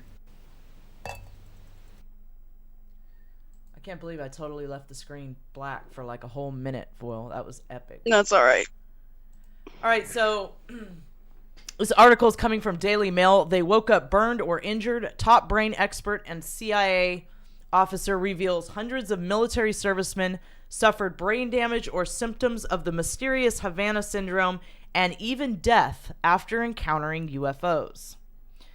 Hundreds of military officers have had injuries, including brain damage and burns after encounters with UFOs. A top brain expert and former CIA officer has revealed. Detroit professor Christopher Green was commissioned around 2010 by a secret $22 million defense program monitoring UFOs to write a paper on injuries from close encounters with anomalous craft. In an exclusive interview with DailyMail.com, the forensic neuroimaging expert who has worked with the CIA since... Oh, man. I can't get my glasses clean, guys. That's why I keep taking them off. But I'm better with them than without them, that's for sure. So they're back on. All right. Who has worked with the CIA since the 1960s, said he dealt with hundreds of patients, including special forces officers and other military personnel hurt after interacting with unidentified craft, some of whom later died. Some of the injuries resembled the mysterious Havana syndrome, which intelligence agencies believe could be a series of clandestine attacks on U.S. diplomats by a foreign power using targeted microwaves. But Professor Green's cases presented decades before the spat of injuries at the Cuban embassy in 2016 that gave the illness its name. An unclassified version of Dr. Green's paper titled Clinical, Medical, Acute, and Subacute Field Effects on Human Dermal and Neurological Tissues was released last year under the Freedom of Information Act and describes symptoms of multiple sclerosis, brain damage, and burns sustained by patients from CE3 5 events, close encounters of the third and fourth kind, and apparent reference to interactions with and even abductions by UFOs. The news comes after Congress approved funding in December for an official government UFO monitoring program, which will include an assessment of any health-related effects for individuals that have encountered unidentified aerial phenomena. Earlier this week, a newly released report from a shadowy Pentagon program that closed in 2012 similarly revealed that the U.S. intelligence officials have evidence that UFO sightings have led to adverse health effects like radiation burns, paralysis, and even brain damage. Dr. Green said he became the go-to expert for military patents who had out-of-this-world experiences backed up by witnesses and radar data, including cases of big silent drones, which hovered and moved in odd ways. Hold on. Big silent drones, which hovered and moved in odd ways. Showed emanations of funny lights, patterns and strobes, and even cloaked or changed shape and instantaneously appeared or disappeared. Although his paper published in March 2010 makes references to ETs and off-world exposures, Green told DailyMail.com that he was able to explain every injury he has treated by currently existing, albeit advanced, human technology. The Wayne State School of Medicine professor said he believes some of his injuries he had seen arose from patients being too close to subtle, highly powered, highly modulated microwaves, and suggested in his study that soldiers could have been accidentally hit with powerful radio or electromagnetic frequencies from the propulsion systems of these strange craft hovering and rapidly moving. Green says the symptoms of many of the cases he saw were similar to the Havana syndrome, a mysterious illness affecting diplomats and U.S. government officials in embassies around the world, believed by intelligence agencies to be a targeted high-tech attack. In January, the CIA released a report from a panel of experts who analyzed 1,000 patients' cases and found 24 with injuries they believe could have been caused by pulsed electromagnetic waves from a device used by a hostile foreign power, most likely Russia. Several of those injuries were sustained by diplomats at the U.S. Embassy in Havana, Cuba in 2016, but Green's paper focused on cases of U.S. government and military personnel with similar injuries referred to him decades before the Havana syndrome was identified. The professor refused to discuss his 2009 DoD commissioned research paper in detail, citing his oath to keep classified secrets, but that added that he was one of 38 studies commissioned by the $22 million initiative called the Advanced Aerospace Weapons Systems Applications Program, overseen by the Defense Intelligence Agency from 2007 to 2012. I had said some things in the paper that the DIA, did not want me to say, he told DailyMail.com. The reason I was told was I referred to radio frequencies as having to do with alien spacecraft and UFOs. I think that there are serious people in the Department of Defense who believe that some of the objects that are identified as unidentified flying objects are real and are extraterrestrial. It's reasonable that reasonable people are concerned about that. Because I'm a forensic neurologist and brain imager, I'm the go-to physician in the Department of Defense for unexplained morbidity and mortality, Green said. I do look at injuries and mortality from unidentified UAPs. My client population is heavily within intelligence, Department of Defense, special forces, aerospace industry, and people that work under contract for aerospace companies that get ill and they don't know why. What my cases are exposed to are things they see in daylight, with witnesses under battle conditions in circumstances of test and evaluation at advanced facilities. Green said that many of his patients experience burns and brain damage from their encounters with unidentified aerial phenomena. He listed his patients' varied descriptions of getting up close to a big drone or a silent drone or something even stranger. You know, Foyle, this is kind of... You could describe what happened to me in this way, but it didn't have a negative effect. I didn't get burned. I didn't have one of these negative effects. Well, it doesn't always. I had a positive effect. This is the guy that wrote the paper that we were covering on our show with Severe the other day. Right. Okay, so I've got the document pulled up right here. I'm going to go into this, and I'm going to go into that other Black Vault document, the one that I pulled up when we did that show with Severe that I wanted to go through. That's all that ATIP stuff that's been declassified. And there's more. And I'm not sure if it's in this article or another one, but there's some more stuff that's been declassified too that Black Vault just got a hold of. That's referenced either in here or in another article. So sometimes, let me put the link to this guy's study in the chat for everybody. Whoa, where did I put it? Okay, so this is this guy's study.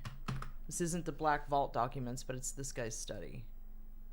If you want to check out more about that. Okay, there it is. Okay. Where was I? Sometimes they hovered, sometimes they moved in odd ways, he said. Some did show clear advanced cloaking, some did show emanations of funny lights, patterns, and strobes. There are a lot of cases of things that instantaneously appear and instantaneously disappear. There are a lot that will instantaneously disappear and then instantly appear close, but in another angle of sight. In the blink of an eye, it will not appear to... It's weird. Now I'm thinking about what you were saying about frames per second. Frame rate. Frame rate. In a blink of an eye, it will not appear to be directly ahead of you, but will appear to be 30 degrees to the right or 30 degrees to the left. Some of them did come close and make them become unconscious, and they woke up burned or injured. Green said around 1 in 10 of his patients died within 7 years of their reported encounter. A small percentage of the professor's patients even said they encountered something cloaked that was a human being.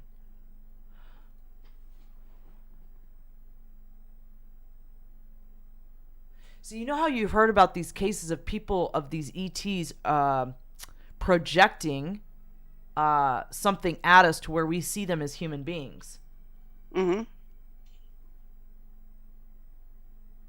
Sorry, my brain is just completely trying. It's doing this, you know? He said he was even aware of injuries from encounters with UFOs near the White House and over the Capitol Mall, though he said he had not personally treated any of those cases and declined to comment further. So we can't go into this whole article, guys, but let me leave this article here too. This is a really interesting article. So the other link that I posted was the paper that he wrote. This is the actual article that I'm reading from right now. Put that over. Oh, shoot. What did I do? There we go. Brad, apparently 8 is the answer. Huh. With animated characters in any case. I can't imagine it would be different for us. I mean, if that's what we're talking about here. Okay, so redacted classified UFO report reveals new info on shapes, investigation, and unexplained phenomena. We really don't have much to go into this other than to tell you that everything is redacted in this. A classified government report. Yeah, they release the most ridiculous stuff, man. They don't even tell us. Like, they'll release it like they did something, and then there's nothing there.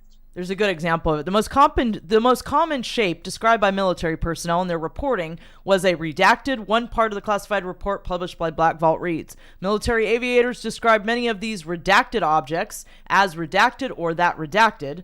Several sightings were redacted and resembled redacted shapes like a redacted or a redacted. I mean, it's all there, right? The phenomena have long been publicly reported, including early as 2019 by the New York Times. In 2019 story, the Times reported U.S. Navy pilots have been seeing these objects for years, with an especially high rate of sightings on the East Coast between 2014 and 2015. 2021 report by the DNI said the government recorded 144 reports. Okay, so that's the classified version published by the Black Vault also reveals further details about the nature of the reports. When is the unclassified, or when is the... you know how that was the preliminary? When is the actual one supposed to come out? Oh, we're supposed to get it soon. I don't know. All right. So what else do we got here? So Jermaine sent me this. I thought this was an interesting article. This was in MSN. Time travel and anti-gravity technology is possible and can help. Shout out to Jermaine Chavez, also known as Winducci, also known as like 3 other things. Time travel and anti-gravity technology is possible and can help finding other Earth-like planets, says Pentagon Files. Several movies have been made on time travel, and we wish that there was a way to go back in time or into the future. With a now released set of documents, the chances of a similar possibility are quite high. I think it was in this one. According to newly released Pentagon Files, time traveling and anti-gravity may be a possibility and could be used by humans to visit other worlds. Around 1,500 pages of files, so they're talking about the sun stuff. Boy, we got to get our hands on all these documents. I don't know how, but somehow. Around 1,500 pages of files were acquired by the Sun Online after a 4-year legal battle following a Freedom of Information request. There's a reason they're making them difficult to find. These documents are part of the Pentagon's secret UFO program called the Advanced Aviation Threat Identification Program. One of the many documents looks at how anti-gravity technology can be used to make planes and spacecrafts. It says that the effects can be implemented by manipulating space-time. There are also different ways of controlling gravity.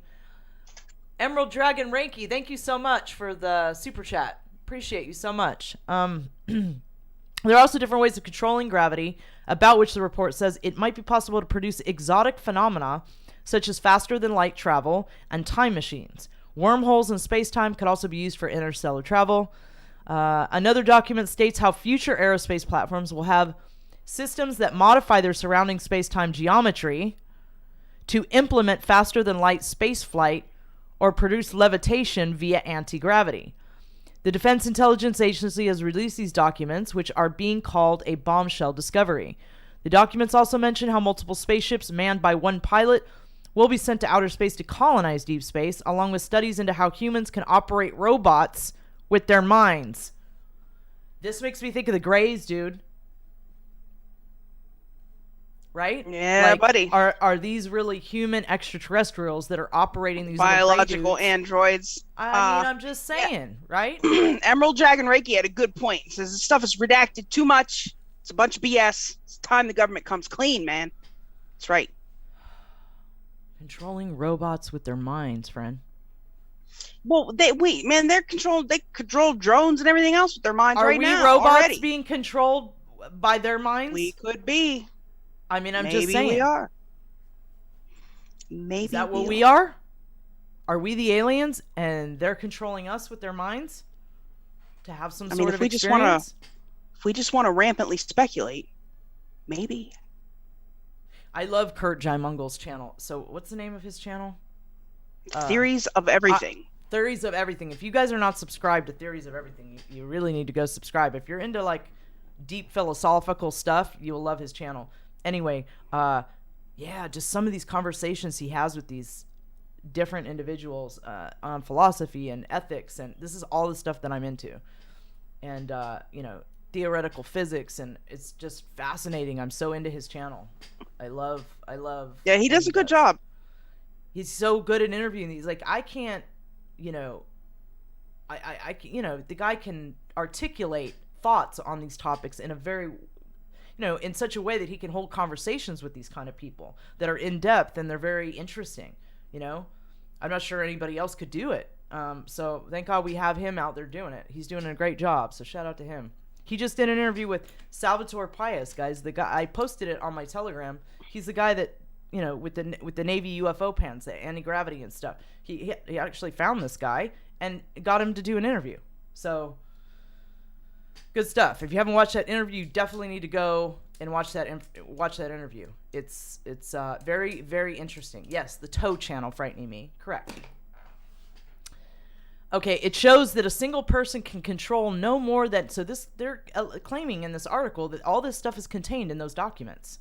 It shows that a single person can control no more than 4 spacecrafts on a mission, but it looks at whether our brains could be developed to improve this. It concludes the major advance to come in developing augmented human capability to pilot multiple spacecraft will be in understanding the cognitive organization of multitasking. Well, clearly I can't understand that, so... Another report mentions how nuclear-powered rockets and spaceships would enable humanity to build bridges over Oort clouds. Build bridges over Oort clouds. Layers of icy objects that surround the sun. This will be done in order to find other Earth-like planets. Yeah, that's where that big-ass asteroid is coming from, out of the Oort cloud. Correct. A lot of these things got shot out and out of our immediate vicinity, and they just kind of coagulated in this space that is now called the Oort cloud. It's a bunch of icy pieces of those material. Aren't what we think they are, just like the Tunguska event and other similar related things. And that's why the analysis of the fireball data will be interesting. You know, drip, drip, drip, because a lot of these things are not what we've been told they are. You know, they're not what we've been told they are. And there you have it. Okay, so where are we going from here? Let's see. What time is it? Yeah, buddy. UFOs. All right, let me mention this real quick, and then we'll jump into UFOs. So I was doing my Reddit recon like I do over on Reddit, and non-earthquake event triggered report. Somebody posted this on Reddit. I thought this was kind of wild, considering what I know about Catalina and that general area right there of high strangeness and you know, activity. Non-earthquake event. Let me show you guys. So non-earthquake event triggered report of quake off of Southern California coast, USGS says. A non-earthquake event triggered a report of a magnitude 4.0 earthquake Friday morning off the coast of Southern California. The earthquake report issued before 10 a.m. indicated the quake was centered in the ocean about 18 miles southwest of Avalon on Catalina Island, according to the U.S. Geological Survey. People also reported shaking on the USGS Did You Feel It page. The USGS later tweeted that the earthquake detection system was triggered by something else. Shake alert detected a non-earthquake event which triggered our system. Fortunately, no public alerts were sent out. This is a bit of first time for us because these events happen so rarely. Apologies for any confusion from our previous tweets. The Shake Alert team is now making improvements based on what we learned from this event. Details about what triggered the system were not immediately available. Human activities like mining and construction blasts can sometimes create seismic waves large enough to be detected by the USGS, but I'm not buying it. And I'm not buying it mainly because it's Catalina Island. That's why I'm not buying it. So every time you say Catalina, all I hear like Step Brothers in my head. It's the Catalina wine mixer, man. Guys, I don't know, man. I just know that it's weird. I don't have any answers about what it is or what caused it, but I know it's you know, it's not a mainstream answer. Let's put it that way. So definitely keep your eyes peeled for more information about that or leads on that entire event thing there. All right, here we go. UFOs. We're not going to really have time to go into that article. We'll have to do that another time. So let's jump into UFOs, guys.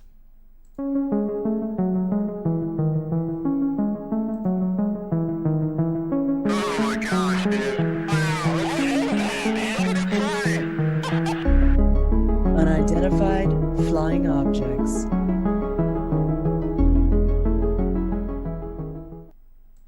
Yeah, buddy. Here we go.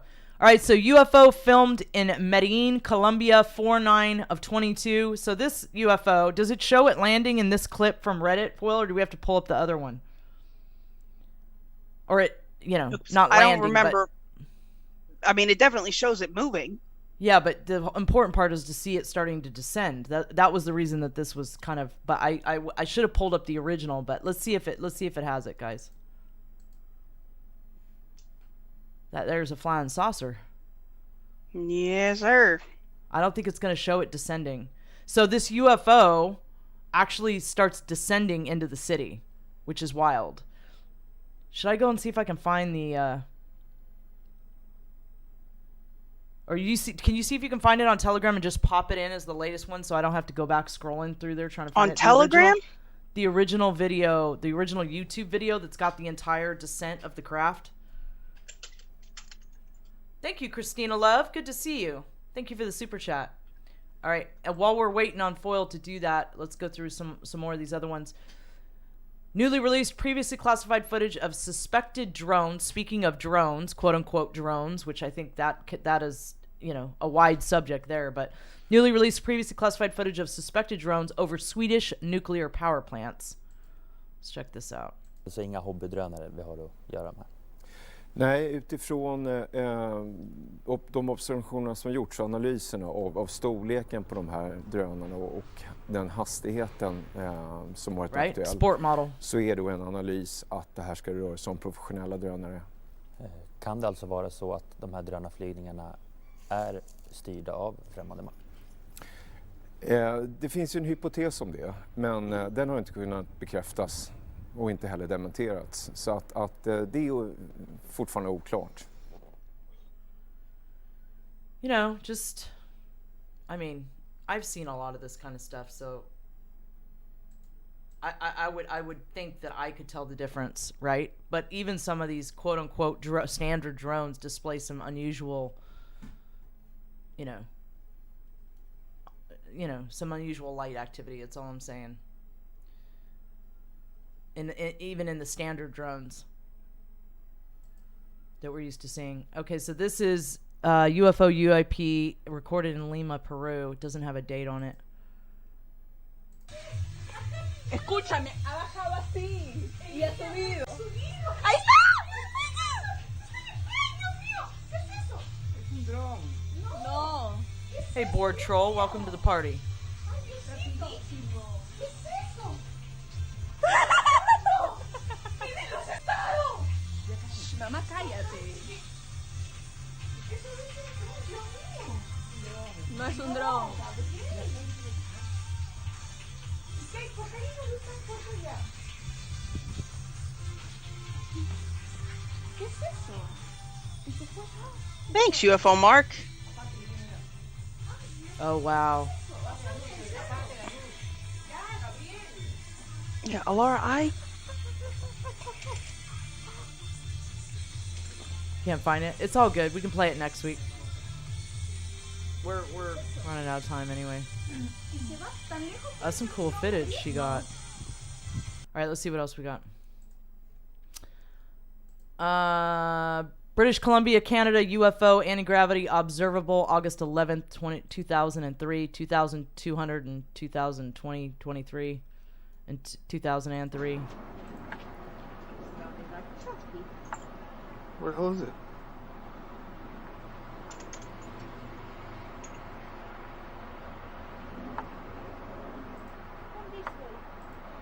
It's like a bullet hole in the sky. right? It's a fucking From that UFO. angle. Where'd it go? Disappeared.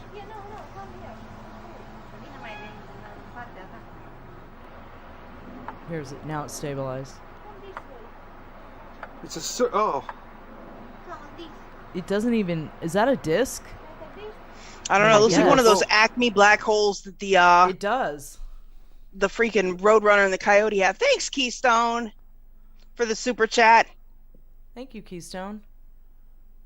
Yeah, I don't know what's going on. You know, and man.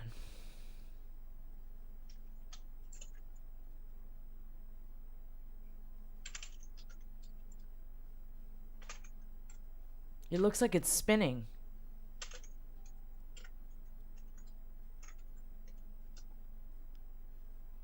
It's doing something. Hi, Lyndon. Good to see you. Thanks for stopping by to say hi. Oh, this asshat's back again. Not you, Lyndon. This best cams Man. dot fun. I thought we kicked this fool out already. Here. Oh, There we go. The X-rated dude. Yeah, that's kind of Yeah. wild. That footage there. That's what do we got here? Flashing lights in the sky, Bon Air, Virginia, 26/22.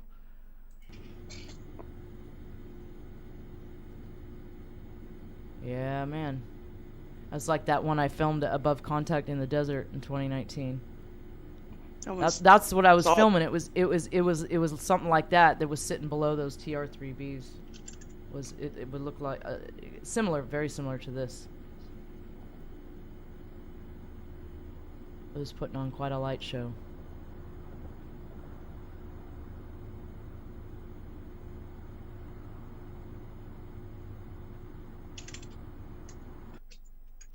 All right, let's see what else we got here. So this is coming from Nikki NIKKINOELLE7 on Twitter. She says, wherever I walk, they literally follow in perfect alignment every single time. That's cool, man. She posts a lot of videos on UFO Twitter. That's cool. She gets all that much action. You know what I mean? I mean, she posts a lot of videos, for sure. That's how it was for me for a while, and then it just completely stopped when I came out here. It's like this is this is an ET free zone out here or something. Like there's I don't know. It's bizarre. It's bizarre. I never see ships anymore.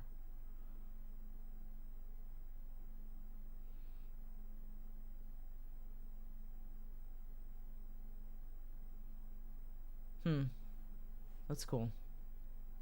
All right, let's see what else we got. Oh no, Twitter's gonna do this to me now. I'll try it again. I'll try to reload. So if this is real, it may be 1,000 people maximum model because the cigar looks massive. So this is a cigar craft that someone taped. Huge cigar-shaped Tic Tac UFO hovering over the coast of Florida. Lyndon shows up for the UFOs, of course.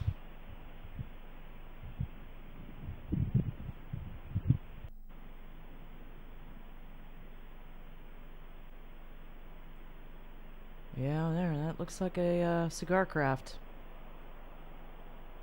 It looks similar to the one that was spotted near the SpaceX launch, Flo. It looked like there was one of those white Tic Tacs and there was one of these near that launch.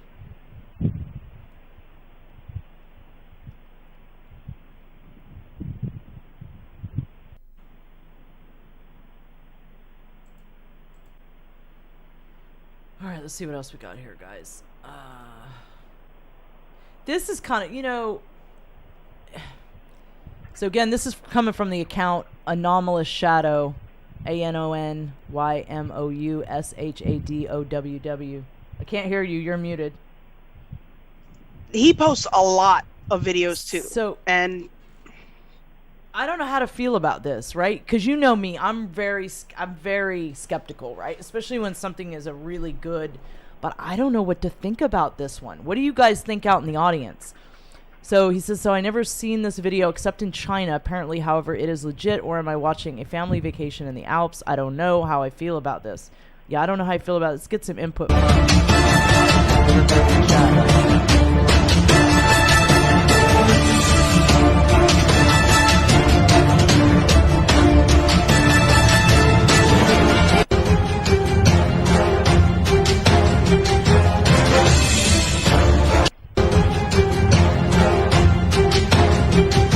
I don't know.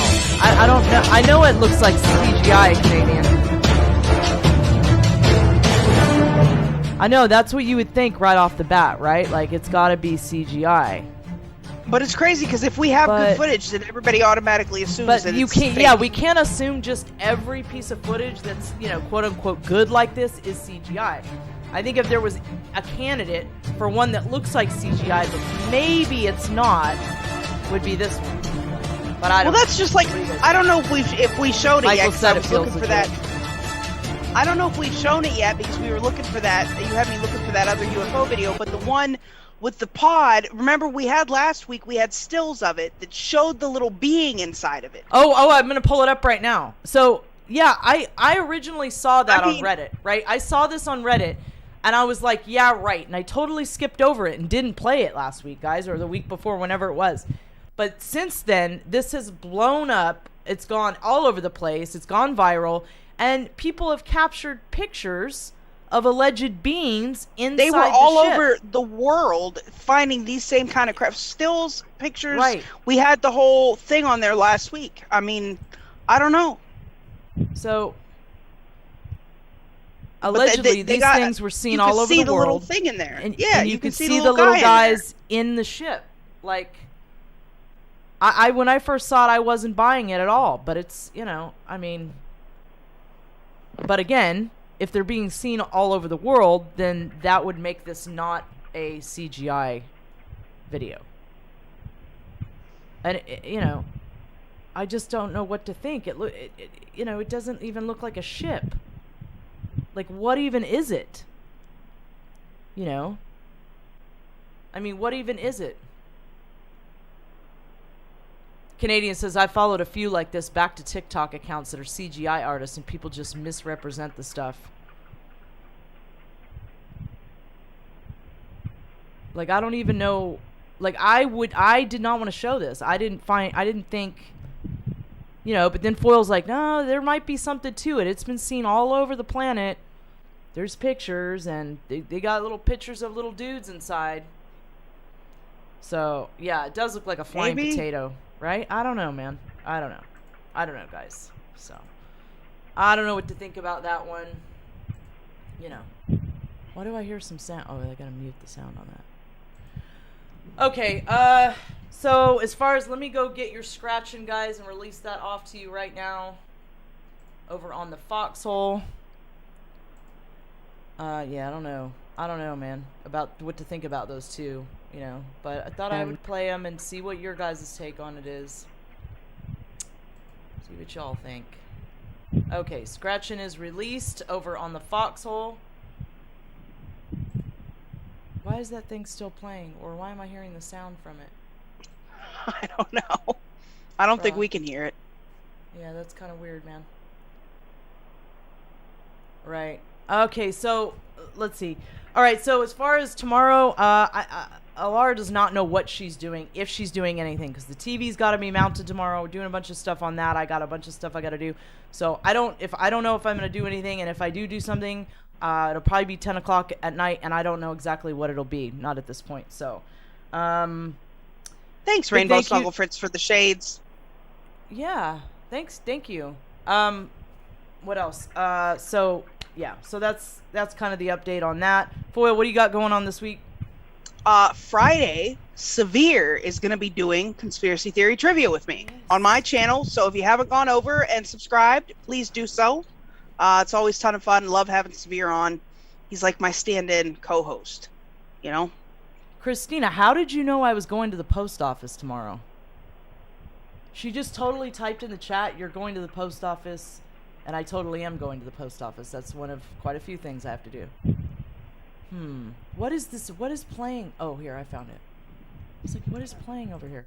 Okay. So, yeah. Anyway, I think that about covers it. That's exciting that Severe is coming on. So, what is it? It's not the Secret Space Conference yet. So, what's Tyler's just not going to be there? He's got a ton of stuff to do. Okay. He's just got a lot of stuff to do. Hey, Cosmic Grandpa. Good to see you. So... yeah, so that about covers it. Thanks, Neo, for the shades. Yes, he has risen, and happy Easter. Happy Easter, everybody. So big thank you to all the mods. Big thank you to all the people that support this channel. We really appreciate you. And yes, as usual, this has been fun hanging out with all of you. Yeah, buddy. You guys know what it is. Like, share the link. If you're watching and you haven't subscribed to the channel, please do so. Also, consider going over and following us on one of the free speech platforms, either Foxhole or Rockfin. Definitely Rockfin. Make the free account. My channel's over there. Alara, the 1 Foot and 5D's over there. Go over, subscribe. If you're feeling froggy and you want to join our channels over there, you can. If you want to support this channel directly, you can do that. The Venmo and the Cash App links are in the YouTube description below. Yeah, and catch us back here. Same time, 9 p.m. Eastern, next Sunday for another awesome episode of Space Force News Live. Never know what you're going to get. Until then, keep your eyes on the skies and stay loyal. I just wanted to mention to you guys, too, that when I do stuff that's covers certain topics that I know... it won't be good on YouTube. I do them only on Rockfin and Foxhole. So just to make you guys aware of that, please go and make the account over on Foxhole or Rockfin, because you will miss a good percentage of the shows that I do if you're not on one of those platforms, because I will not publish any of that stuff over on YouTube or on DLive. So just making you aware, if you haven't made the free account, please go and do so. Thank you, Brad, for coming by. Good to see you. Thank you so much for the awesome bumpers you made for you. We're so appreciative of that. We love those, and so does the audience. Been great hanging out with you guys. And on that note, we are your news and this dimension and the next. Good night, Space Patriots. We'll see you next Sunday. Thanks, Karen Hare.